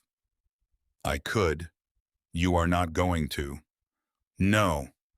Because you know how it goes if you do. I know how it goes. Audley nodded slowly. The sheriff is a good man, she said. He is also up for re-election in May. He is not going to open a file with Rutherford Kesselring's name on it 11 days before he needs the man's donors at his fundraiser. I know. Audley was quiet a moment. She looked at Sable for a long time without saying anything. Then she looked at the wood stove. I owe you a small confession, she said. 12 years since Celestine died, somebody has been going up that hill once a month to feed the cat. Nothing more than that. Just a bag of dry food from the back of the shop and a fresh bowl of water. I never went inside. I never touched a thing else. I just could not stand the thought of that animal starving up there alone. She looked back at Sable. That somebody was me. Sable did not speak. She thought of the chip saucer in the pantry, the bowl in the mudroom. I was in that house in the winter of 1963, Audley said. For 4 months. I was 15. My name is in that book somewhere, I imagine. I never told anyone about it. Not my late husband, not the woman who raised my children with me. I could not bring myself to. And when Celestine died and the house went dark, all I could think about was that cat and how it did not deserve to pay for a silence I had chosen. She let out a breath. I am telling you now because I want you to know why I answered your door yesterday morning the way I did. It was not charity. It was 59 years late. Eesh. Sable reached across the desk and took Audley's hand. She did not say anything for a while. There was nothing she could say that would land right, so she just held on. Then she said, "Thank you for feeding him." Audley's mouth trembled once. She steadied it. "Here is what we do," she said, and her voice was working again. "You are not going to be alone up there at night between now and the hearing. Perpetua called me yesterday morning. She told me what she saw in that tower. She told me what is in that room." Audley put her palms flat on the desk. This town has owed a conversation to that woman for 12 years, and it has never had the guts to have it. I have been walking past that hill for 12 years, the same as anyone else. I am done walking past it. She stood up. "I am going to make some calls," she said. "I know some of the names in that ledger.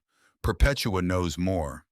Between us, we will find who we can find, and we will tell them what has been found, and we will ask them if they can be in a room with us on Thursday morning at 10. She looked at Sable.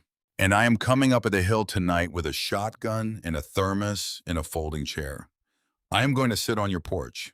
And Kesselring's man is not going to come back tonight because Kesselring's man is not paid enough to walk up on a woman with a shotgun on a porch. And in the morning I am going home, and Perpetua is coming up in the afternoon, and we are going to make a schedule. You are not alone up here." Sable felt something in her chest do a thing she did not know how to describe. She had heard the words "you are not alone" before from caseworkers. She had never once in 18 years believed them. She believed Audley. "Thank you," she said. It came out uneven. "Don't thank me yet," Audley said. "Thank me the day after the hearing if we are still standing." Sable climbed back up Coldstream Hill. She worked until dark. She sistered the porch post. She hung the tarp back down over the roof patch tighter. She scrubbed the north foundation with a stiff broom and then with vinegar water so that any residue of the sawdust the wind had carried under the crawlspace vents would be gone before it could set. She photographed every step. Audley came up the hill at dusk in her truck with a folding camp chair and a Coleman lantern and a thermos, and indeed a 12-gauge shotgun broken open over her arm. She sat on the porch all night. Kesselring's man did not come back. Perpetua came up the next afternoon. She brought a casserole and a folder of names. She sat at the kitchen table with Sable, and she went through the ledger page by page with Sable reading names aloud, and Perpetua saying, "Yes, yes, no, that one is gone. Oh, Lord, I did not know she had come here. Yes, I have a number for her granddaughter. Yes, I can call." The night after that, a man Sable had never met came up the hill in a farm truck. He was 70 or so. He introduced himself as Redmond Vale. He said he had been in this house in 1971 from March to Christmas.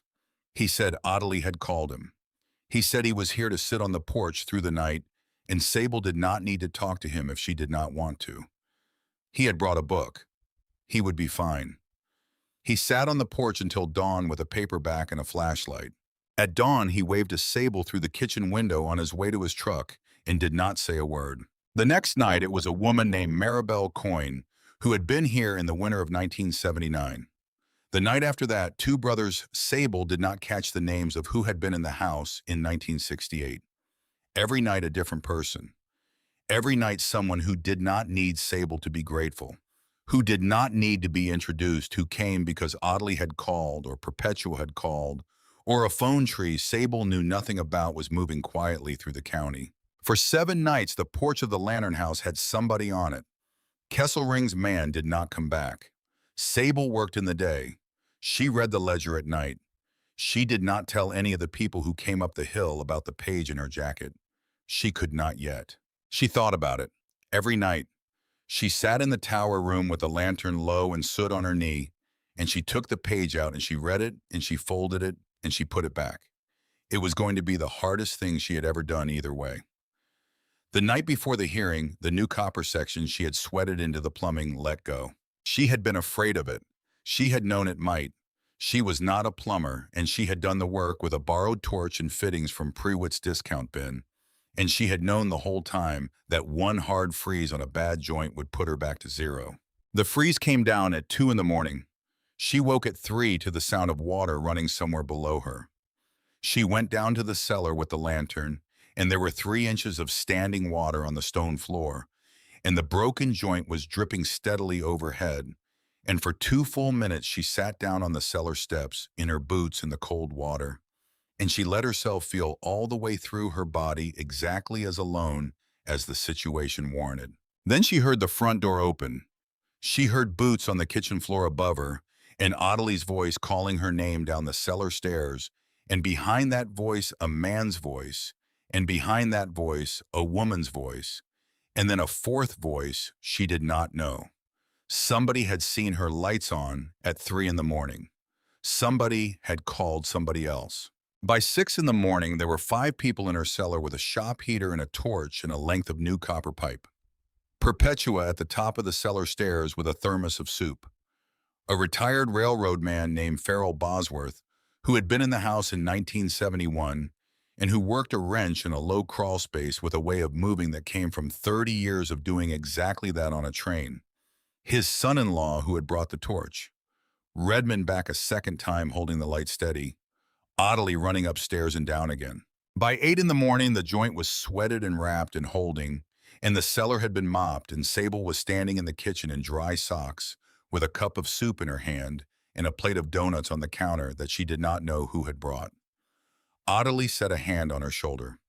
This, Audley said, is the part the ghost stories never told. It takes a whole town to haunt a house. It takes a whole town to unhaunt one, too. Sable drank the soup. She thought about Celestine in the dark alone for 60 years. Working alone because that was the only way she had known to protect what she was doing. Carrying the whole weight of it by herself with no one to call at 3 in the morning when a joint let go and the cellar flooded and a hearing was 6 hours away. Sable did not have to do that. She was beginning to understand that this was the real difference between them. Not age, not ability, not even circumstance. It was who was in the cellar at 3 in the morning with a torch and a length of pipe. That changed what the work weighed. Not lighter, just distributed. And that changed everything about how far a person could carry it. She went upstairs to put on her cleanest clothes. The tower window burned low in the morning light. She still had the page in her pocket. She was still going to have to decide. The county annex smelled the same at 9:45 in the morning as it had at 10 in the morning 19 days before. Wet wool, burnt coffee, the particular fluorescent light that made everyone in the room look older and tireder than they were. Sable arrived 20 minutes early. She wore the cleanest of her 3 shirts. Her hair was clean. She carried the ledger under her arm, wrapped in a clean flour sack she had found in a kitchen drawer. She carried the packet of photographs she had taken with the disposable camera and had developed at the pharmacy the afternoon before for $4.49. She sat in the front row. She did not turn around. She heard the door open behind her. She heard footsteps, not many, then more, then more. She still did not turn around. She heard the folding chairs starting to fill up. She heard at one point Perpetua's voice say quietly, "Bless you for coming," to somebody, and somebody's voice she did not know answer back, "It has been too long." Rutherford Kesselring came in at 10 of 10 with a man in a good suit beside him who was almost certainly a lawyer and with the building inspector on his other side. They took their seats at the long front table with the ease of men who had sat at long front tables their whole professional lives. Kesselring's eyes passed across Sable in the front row and did not stop. The chairman of the County Building Commission called the room to order. Then and only then did Sable turn around. The annex was full. Every folding chair was taken. People stood along the back wall. She recognized Ottilie in the third row. She recognized Perpetua and Redmond and Farrell Bosworth and Maribel Coyne. She recognized 4 or 5 faces from the porch nights that she had not been able to put names to at the time. She recognized 10, 15, 20 faces she had never seen before. Old faces, middle-aged faces, a few young faces beside them, adult children come along to be with a parent for something the parent had not been able to explain in advance. She did not know all of them, but she knew from the way they were sitting why they had come. The inspector read the violations first. He read them in the same flat voice they had been written in. 23 items: failing porch structure, compromised roof section, ungrounded electrical, plumbing not to current code, on through the list. He read them without inflection. He did not look at Sable while he read. Then Kesselring rose. He was good at this. Sable had known that from the first day, but watching him work a room of this kind made it clearer. He did not use the language of winning. He used the language of reluctant reasonableness, the language of a man who had considered every angle and had, against his personal wishes, arrived at the only sensible conclusion. "Nobody in this room is a villain," he said, and he said it the way you say something you want to preempt rather than something you believe. "That property is genuinely unsafe. A young woman I have met whom I respect bought it sight unseen at auction for $15. She has done by my count and by the inspector's real work in 3 weeks. That is not a small thing. But she cannot possibly bring 23 violations to code on her own resources. I am not here to take anything from her. My company is prepared to cover the full cost of demolition, settle the outstanding back taxes personally, and pay her fair market value for the parcel on top of that. She walks away with money in her pocket rather than a liability she will spend years unable to address." He spread his hands. "That is not cruelty," he said. "That is the most merciful outcome available to anyone in this room." Several heads at the front table nodded. It sounded like the truth. It sounded like the only sensible end to a story that had started with a foolish decision and a $15 bid. The chairman looked down at Sable. "Miss Thorncroft," he said, "you are the owner of record. Do you have anything you would like to say before we move to a vote?" Her legs were not entirely steady when she stood, but they held. "I do," she said. Her voice came out smaller than she wanted it to. She made it larger. "Mr. Kesselring says I cannot bring the property to code on my own. He is right. I cannot do it alone. I am not going to." She set the wrapped ledger down on the rail in front of her. She did not unwrap it yet. "He is also right that I do not have money," she said. "I have $43 in change. What I have that he has not counted is a house that has good bones under the ruin, a roof that has held 12 years of weather. Without me, a porch that has failed at exactly 1 post, which I have already sistered a plumbing joint that failed the night before this hearing and was fixed by 6 volunteers before dawn, and a room in that house that nobody in this town has looked at in 12 years. She unwrapped the ledger. "I did not know it was there when I paid $15 for the property," she said. "I found it 3 nights after I moved in. It was behind a papered-over door at the end of the second-floor hallway. It was sealed. Someone had made it very hard to find." She held the book up. "This is what was in it," she said. "This is a record, 60 years of records.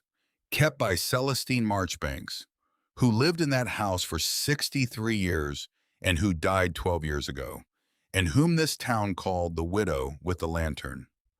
She opened the book. She read the first line aloud. The children of this house. Every one of them was somebody's. We just kept them till somebody remembered. She turned pages. She read. She had chosen the entries the night before. She had not chosen the ones that were the most dramatic. She had chosen the ones that were the plainest. The boy in November of '59 sent to vocational school with a coat and $30. The girl on the porch in '61 with a note pinned to her coat. The twins in '65 whose mother had died. The girl in '67 who did not speak for 8 months. The pregnant 17-year-old in '72 who left with a job at the paper mill. She did not read one entry in particular. Not that one. Not yet. She read for 4 minutes. She kept her voice steady. She read the way you read something that does not need embellishment because the facts are enough, and the room went very still. She closed the book. Celestine Marchbanks took in this town's children for 60 years, she said. She took the ones the county had run out of options for. She took the ones who aged out with a trash bag and a bus schedule the way I did 19 days ago. She never asked for credit. She never received any. This town told ghost stories about her, so it would not have to call her what she actually was. She looked around the room. You can vote to tear that house down, she said, but you should know what you are tearing down before you do. She sat. For a moment, nobody moved. Then in the third row, Perpetua Slade stood up. Slowly, with the cane. She did not look at the front table. She looked at the room. I lived in that house in the winter of 1966, Perpetua said. Her voice was the voice of a woman who had been a nurse for 40 years and knew how to make herself heard without raising it. I would be dead or worse if Celestine had not taken me in. I went to nursing school. I worked at Braxton Regional for 37 years. 3 of the people sitting in this room were born in that hospital during a shift I was working. I am not a ghost story. I am sitting right here. She sat. In the 5th row, Redmond Vale got to his feet. 1971, he said. She fed me for a year and asked nothing. I did not learn until yesterday afternoon that she wrote down what became of me after I left. She kept track of me for 52 years. I did not know. He sat. A woman by the window rose. My mother was one of hers during the war, she said. I am standing here because that house stood there. She sat. A man near the door stood and said a single year 1974 and could not manage anything else and did not need to. Then in the back row, Ottilie Pruitt stood up. Sable had not expected her to. Ottilie looked around the room slowly. She looked at the front table. She looked at Rutherford Kesselring, who was watching her. Winter of 1963, Ottilie said. I was 15, 4 months. She fed me and taught me how to write a check and put me on a bus to my aunt in Rutland when I could not go home. I have owned a business in this town for 31 years. I have paid taxes in this county for 31 years. I have not in all that time said the name of this house out loud. I am saying it now, and I am ashamed of the 62 years I did not. She sat. The room did not know what to do with that. Then another woman on the far side stood and said 58. Then another. Then another. One after the other, all through the room, people stood and said a year. And the years ran back more than half a century, and the fluorescent light of the annex fell across a room full of faces that were doing something Sable had never seen a room of faces do before. Something that looked like the physical act of a room deciding together to stop being ashamed of a true thing. Rutherford Kesselring turned in his chair and watched the room stand up around him. His face had changed. The smoothness had not left it exactly. But something underneath the smoothness had shifted the way a wall shifts before the crack shows. Sable looked at him. She said quietly enough that only the front of the room would hear, You can buy the lot, Mr. Kesselring. You have the money and I do not. But you cannot buy what made it matter. That part was never for sale. The chairman called a recess. In the hallway outside the meeting room, the noise of the annex behind them was a low, continuous sound that had the energy of people who had done something they were not sure they were going to do and were still feeling the shape of it. Sable stood near a window at the end of the corridor. She watched Perpetua reach up and touch a man's face who had been in the house the year after her. She watched Audley standing with the reading glasses in her hand and not putting them on. She watched Maribel Coyne take out a handkerchief and hand it to a stranger who was already using her own. She did not hear Kesselring come up beside her. She felt it, the particular quiet that trailed a man used to having room clear when he moved through it. But the quality of that quiet was different now. Something in it had been reorganized. He came to stand a few feet away and looked out the window. For a long moment, neither of them spoke. "Who else knows what is in that room?" he said finally. His voice was even, very even. She recognized the evenness of a man running a calculation. She did not answer the question he had asked. She reached into the inside pocket of her jacket. She took out the folded page. She held it. "There is something in the ledger that belongs to you," she said. "Not to the case, not to the hearing, just to you." She held it out to him. "I almost did not give it to you," she said. "I want you to know that. I thought about it for 2 days. I thought about walking into your office yesterday afternoon and setting it on your desk." She kept it steady. "I did not because I have been the thing somebody used and I have decided I am not going to hand somebody else the same knife. But that means this is a gift, not a card in a hand, not a favor, a thing that belongs to you that I have carried the last part of the way. That is all it is." He looked at the folded page in her hand with the weariness of a man who had been handed bad paper before. He took it. He unfolded it. He read it once quickly the way you read something when you are trying to find the thread in it. Then he read it a second time, slowly. And this time the calculation left his face entirely, and something else came in behind it, something that did not have the polished quality of anything Sable had seen from him before. "Where?" he said. He could not finish the question. "She wrote it," Sable said. "Celestine Marchbanks. Your mother came to the house in January of 1963. She was 17. She had nowhere to go.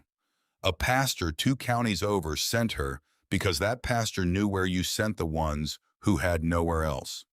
She stayed the winter and into the spring. She had a baby in the back bedroom of that house in early May. And then her people came for her, and she went back to them, and she never talked about the year in between." Sable looked at him. "But Celestine wrote it down, in case the day ever came that somebody needed to give it back to you." Kesselring did not speak for a long moment. He was reading the page a third time, and his shoulders had come down almost imperceptibly less than an inch.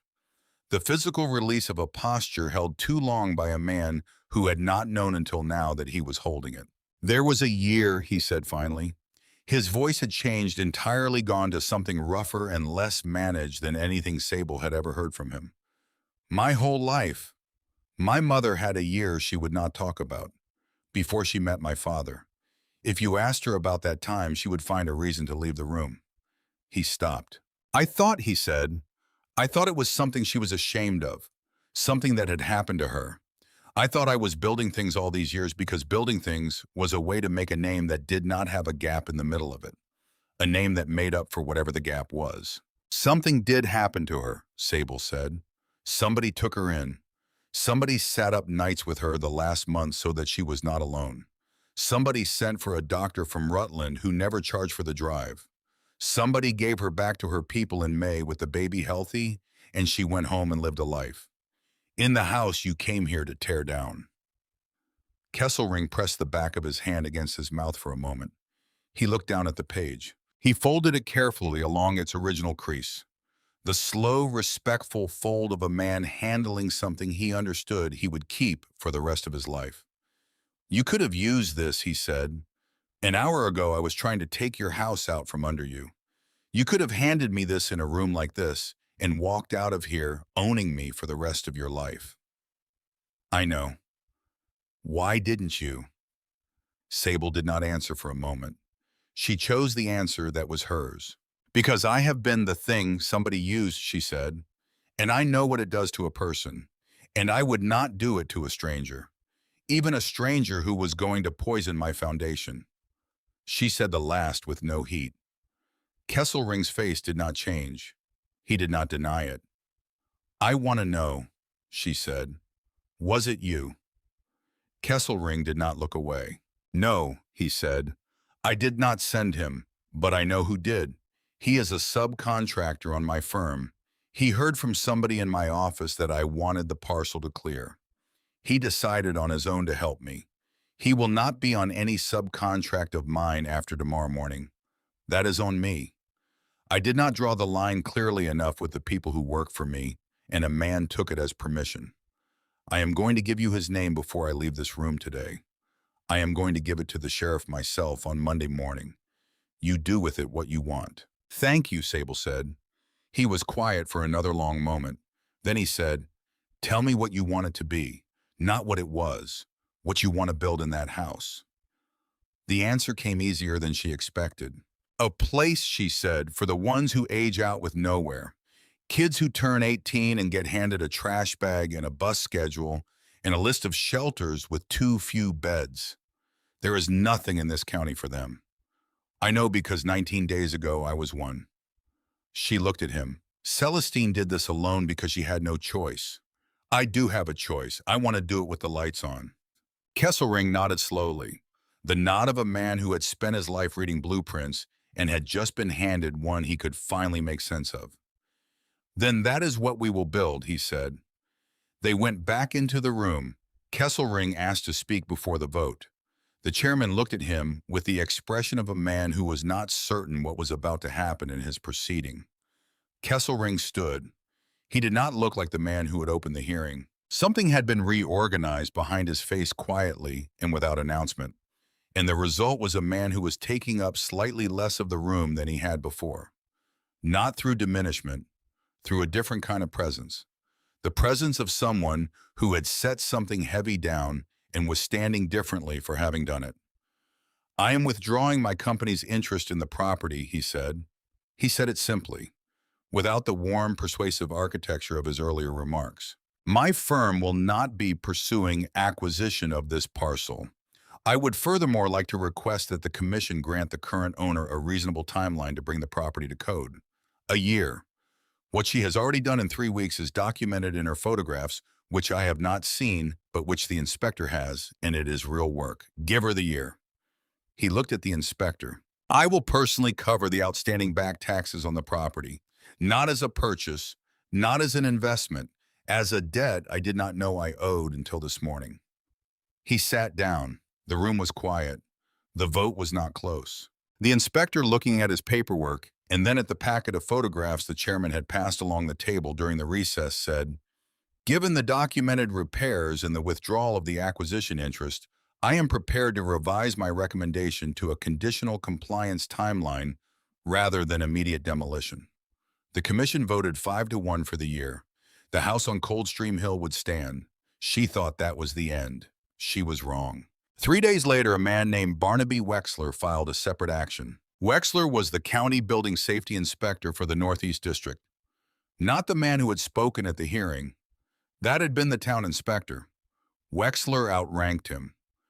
Wexler filed a hazardous materials complaint against Parcel 41-90, citing suspected asbestos in the original plaster and lath, and asserting that emergency demolition procedures could be invoked outside of the compliance timeline the commission had granted. Audley was the one who found out. She called Sable from the shop, and her voice was not the voice Sable was used to. He is Kesselring's cousin's husband, Audley said. By marriage. He has done favors for that family for 20 years, and he is doing one more. Kesselring cannot stop this one directly. It is a different filing under a different code, and it goes to a different office, and it is on Wexler's signature, not Kesselring's. He can push it through in a week if nobody stops him. Sable stood at the kitchen window with the phone against her ear and looked out at the north wall of the house. There is not any asbestos in that plaster, she said. You do not know that. I know what horsehair plaster looks like. I have taken down enough of it in the workshop with Nedrick to know what is in it. There is no asbestos in there. It is a 19th century house. It predates the material. Then prove it, Sable thought. She thought. Then she said oddly, Celestine had a survey done on something. She had somebody up there in the 90s. There is a whole file of reports in the tower room. I saw it. I did not read it because I did not know what I was reading. She went up the stairs at a run. She went up the iron spiral in the corner of the sealed room faster than she had ever gone up it, soot pounding up the treads behind her. She came out into the cupola. The morning light through the 8 cleared windows filled the octagonal room. She went to the bank of file boxes below the west map. She pulled them out one at a time and set them on the floor. She read the labels. Correspondence, correspondence, correspondence, household, tax, household. Then on the 4th box down in a hand that had gone very shaky by then, but that she now knew as intimately as her own. Building, 1998. She opened it. Inside was a stack of folders. She thumbed through. Insurance, insurance, deed. Then a folder labeled Asbestos Survey, 1998. She opened it. Inside was a full inspection report from an environmental consulting firm out of Burlington, dated August the 12th, 1998. 10 pages, signed by 2 certified inspectors. Samples had been taken from 12 locations in the house. The report certified in language that was not ambiguous that no asbestos-containing materials had been identified in any tested location and that the structure predated known common use of the material in residential construction. Celestine had commissioned an asbestos survey in 1998. Sable held the report in both hands. She sat back on her heels. Celestine had known. She had known that someday someone was going to come for this house on exactly this pretext. 27 years ago, she had spent money she did not have to have a Burlington firm come up the hill and take samples and give her a document so that when the day came, there would be a document to hand. Sable put the report aside. She kept going through the box. At the very back behind the tax folder, she found something she was not expecting. A shoebox, cardboard, old, labeled in Celestine's hand and in slightly newer ink than most of the labels in the tower room. Marigold Wexler, 1979. Sable sat very still. She lifted the box out. She opened it. Inside was a school photograph of a girl of about 12 with careful braids and eyes that did not know how to smile at a camera. A blue ribbon from a Rutland County Fair 4-H Division Best Pig. A folded note in a child's handwriting on lined paper. Dear Miss Marchbanks, I do not want to forget the way you sang the hymn on Sunday, so I am writing down the words. Marigold. At the bottom of the box in Celestine's hand on a folded slip of paper. Marigold, 10 years old on arrival, uncle brought her. Said she could not stay with him and his wife any longer. Kept her the summer and fall. Went home to her mother in Springfield in November when the mother's situation had cleared. Died at 19 in a car accident on I-91. Her mother wrote me. I sent flowers. Her uncle called me from Rutland. He wept on the phone for an hour. He said he had not known what else to do with her that summer and that he was in my debt for the rest of his life. The uncle's name was written at the bottom of the note. Reginald Wexler. Sable set the shoebox down on the floor of the tower room. She looked at it a long time. She did not know if Barnaby Wexler was Reginald Wexler's son or his nephew or his grandson. She only knew that a girl named Marigold Wexler had been a child of this house for 8 months in 1979 and had died a year later, and that Celestine had kept her box on the shelf for 46 years waiting. Sable went down to town herself. She did not send anyone. She did not call. She walked into the county building safety office at 3 in the afternoon and she asked to see Barnaby Wexler. He was in. He was a heavy-set man in his 50s with a careful side part and eyes that had been trained to give nothing away. He saw the shoebox under her arm and the manila folder in her hand, and he read her the way he read a building. Cosmetic. Structural. He did not stand when she came into his office. He did not offer her a chair. He said, "Miss Thorncroft." "Mr. Wexler," she said, "I brought you two things." She set the folder on his desk first. "This is an asbestos survey of the Lantern House, 1998, certified by two Burlington inspectors. The house is clean. It predates the material. Your filing is going to fail on the merits when the samples come back. But it is going to cost me time and money to have new samples taken, and it is going to cost you your professional reputation when the report is filed against you. So I am giving you a way out of it. You withdraw the complaint. You never file another one on this property, and we do not have to have the second conversation." Wexler did not touch the folder. "What is in the box?" he said. Sable set the shoebox on his desk. "The name on the box is Marigold Wexler," she said. "Was she a relation of yours?" Something in Wexler's face went very still. "My cousin," he said after a moment. "My father's brother's daughter. She died the year I graduated high school. I did not know her well. She was 10 years younger than me." "She spent 8 months in the house you are trying to have torn down," Sable said. "In 1979, your uncle Reginald brought her to Celestine Marchbanks in June and picked her up in November. Celestine kept a shoebox for her on a shelf in an upstairs room for 46 years. Sable looked at him. "This is what is in it." She opened the box. She turned it toward him.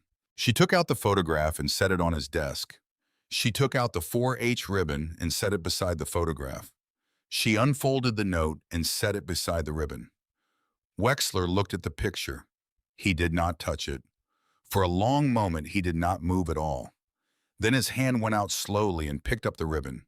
He held it in both hands for what must have been half a minute. "My uncle," he said, "my Uncle Reginald.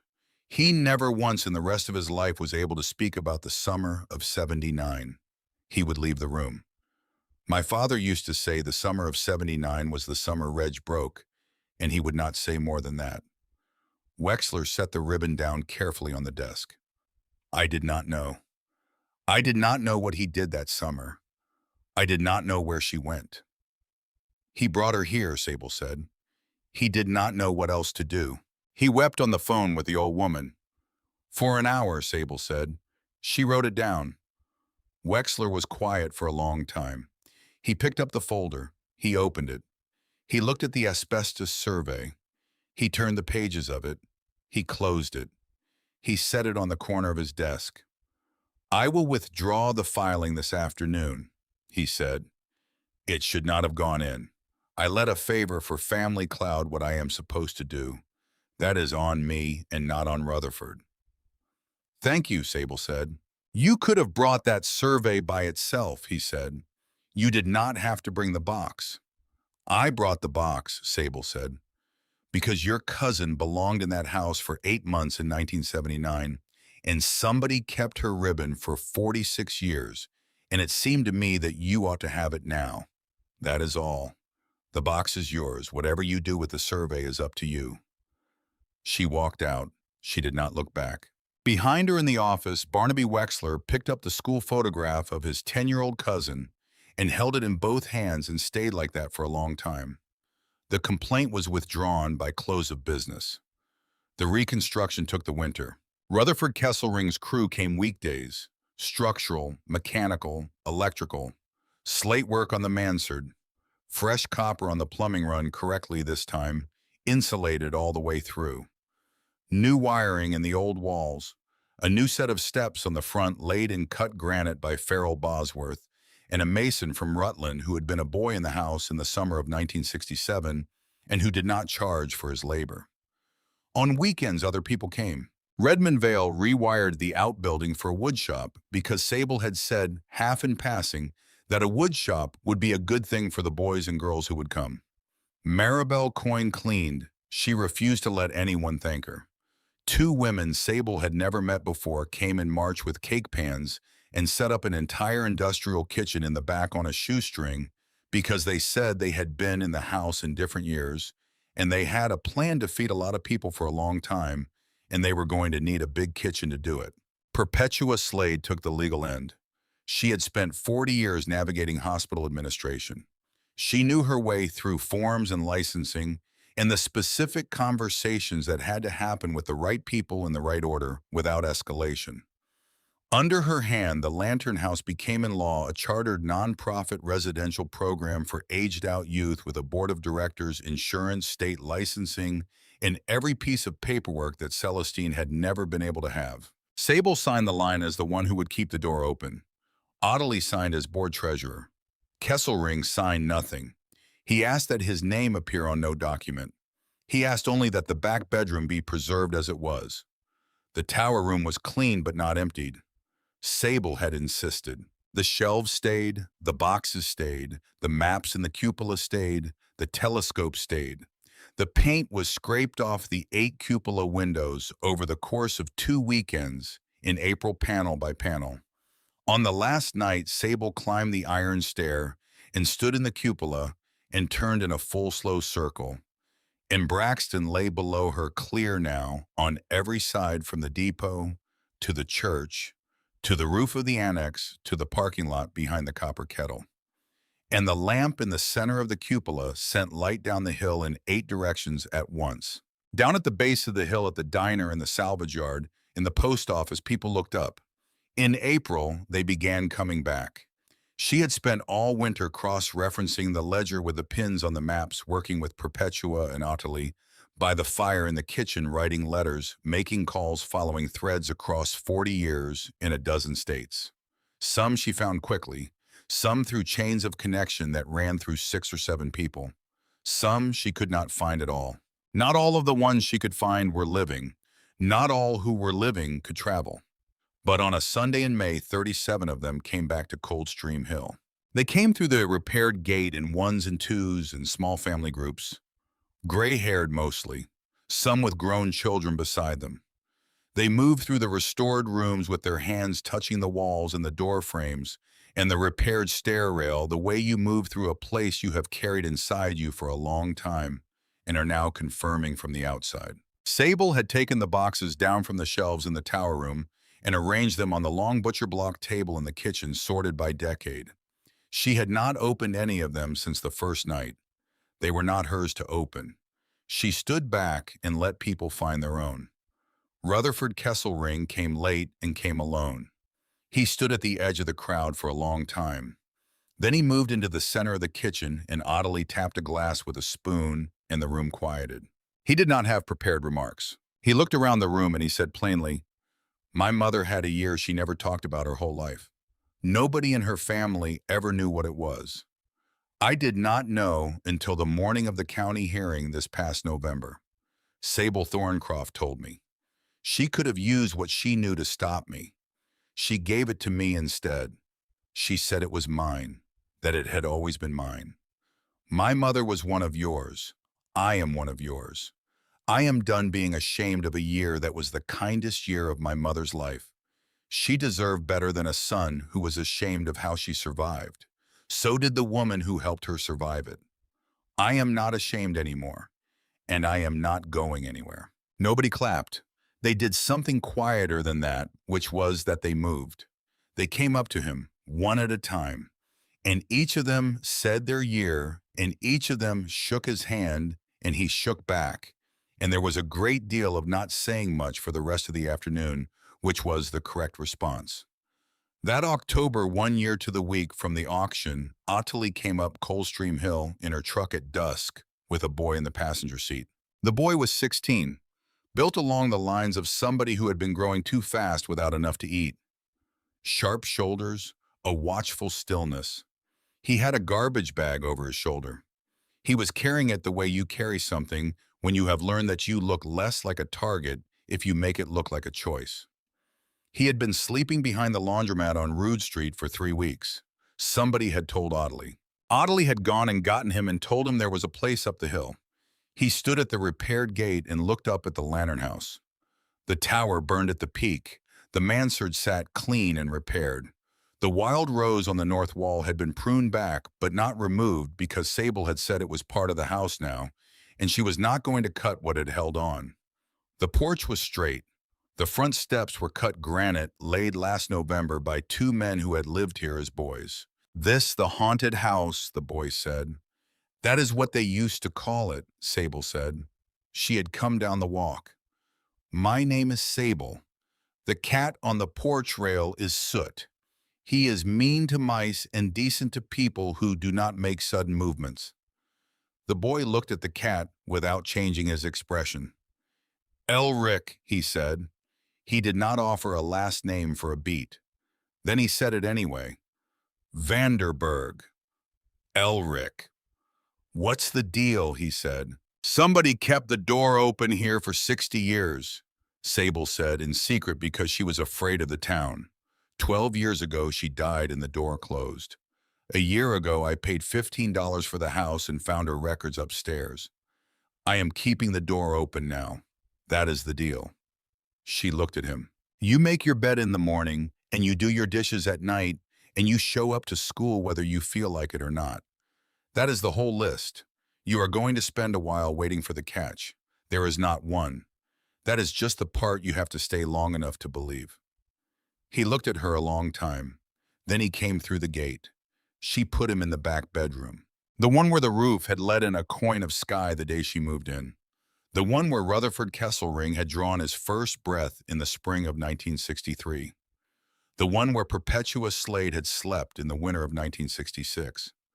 The one where Marigold Wexler had slept in the summer of 1979. The room had been repainted. The bed was new. The corners of the folded quilt at the foot of the bed were sharp because Sable had cared about the corners. She gave him sheets and a towel and left him alone. She remembered the first night in a safe room. She remembered that mostly you needed to be left alone long enough to believe it was real. She heard him moving around a long time after the house had gone quiet. She did not go up. Around midnight, the pacing stopped. When she checked in the early hours, his door was open a crack, and Soot had let himself in and stretched out across the foot of the bed, and Elric was asleep with one hand resting in the cat's fur. His face was younger in sleep than it had been awake. Soot had always known which ones needed him most. In the morning, she found Elric on the second-floor landing, looking at the doorframe in the back hallway. The one with the pencil marks going from the baseboard to well above his own head, 7 decades of names in different hands. "Who are all these people?" he said. "Everybody who ever lived here," Sable said. She came to stand beside him. "About 70 years of them. Kids mostly." He moved along the frame slowly. He stopped near the middle at a cluster of marks from the same winter and read them with attention. "Where's yours?" he said. She had measured other people against that frame 100 times. She had never once turned her own back to it. She went to the kitchen and got the pencil that lived on the windowsill for this purpose, and she came back and handed it to him. She turned. She put her back to the frame. "Go ahead," she said. He was careful about it. He held the pencil level.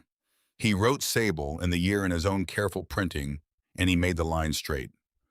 Then, without asking her permission, without looking up, he made a second line an inch below hers. He wrote Elric. He wrote the year. His printing was smaller than hers, but the line was just as straight. Sable turned around. She looked at the 2 new marks on the frame. Above them and below them, 70 years of other marks, other names, other years. She understood for the first time that she was not the keeper of the frame.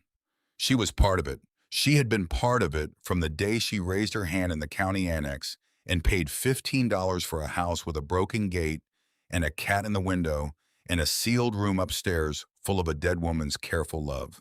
And Elric had understood something too in the moment he had drawn his own line below hers without asking.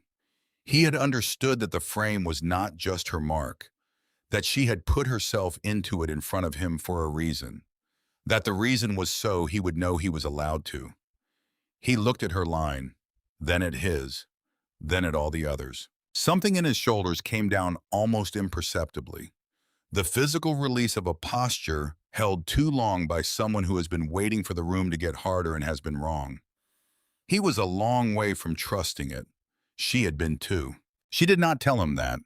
It was not the kind of information that transferred from one person to another. It was the kind you had to live your way into one morning at a time, until one morning you noticed you had stopped waiting for the catch and could not remember exactly when you had stopped. That evening she walked the house before bed. She checked the doors and the stove and the windows. Soot trailed her down the dark corridor the way she imagined he had trailed Celestine before her. Through the same rooms in the same dark. The same house holding the same quiet purpose under its old rafters. She climbed to the cupola last. She stood at the east window where Celestine had stood for 60 years, with the paint on the glass. She looked out at Braxton below. A few of its windows were lit at this hour. She wondered, as she had wondered before, how many of the people behind those lights had a thread running back up to this house. A thread they had never followed, or had followed only in secret, or had carried the whole weight of alone, without knowing there was a room full of people who had carried the same thread and called it the same thing. She trimmed the lantern. She left it burning. The light went out across the rooftops of Braxton in all 8 directions from the cleared windows of the widow's lantern, steady and visible from the diner and the salvage yard and the depot at the end of the rail yard. Home was not the place that kept you. She had not known she believed this until she had heard herself say it to a boy with a garbage bag and a question in his eyes, and she had heard it the way you hear a true thing, with the particular resonance of something that has been waiting to be said in the right room, at the right time by the right person.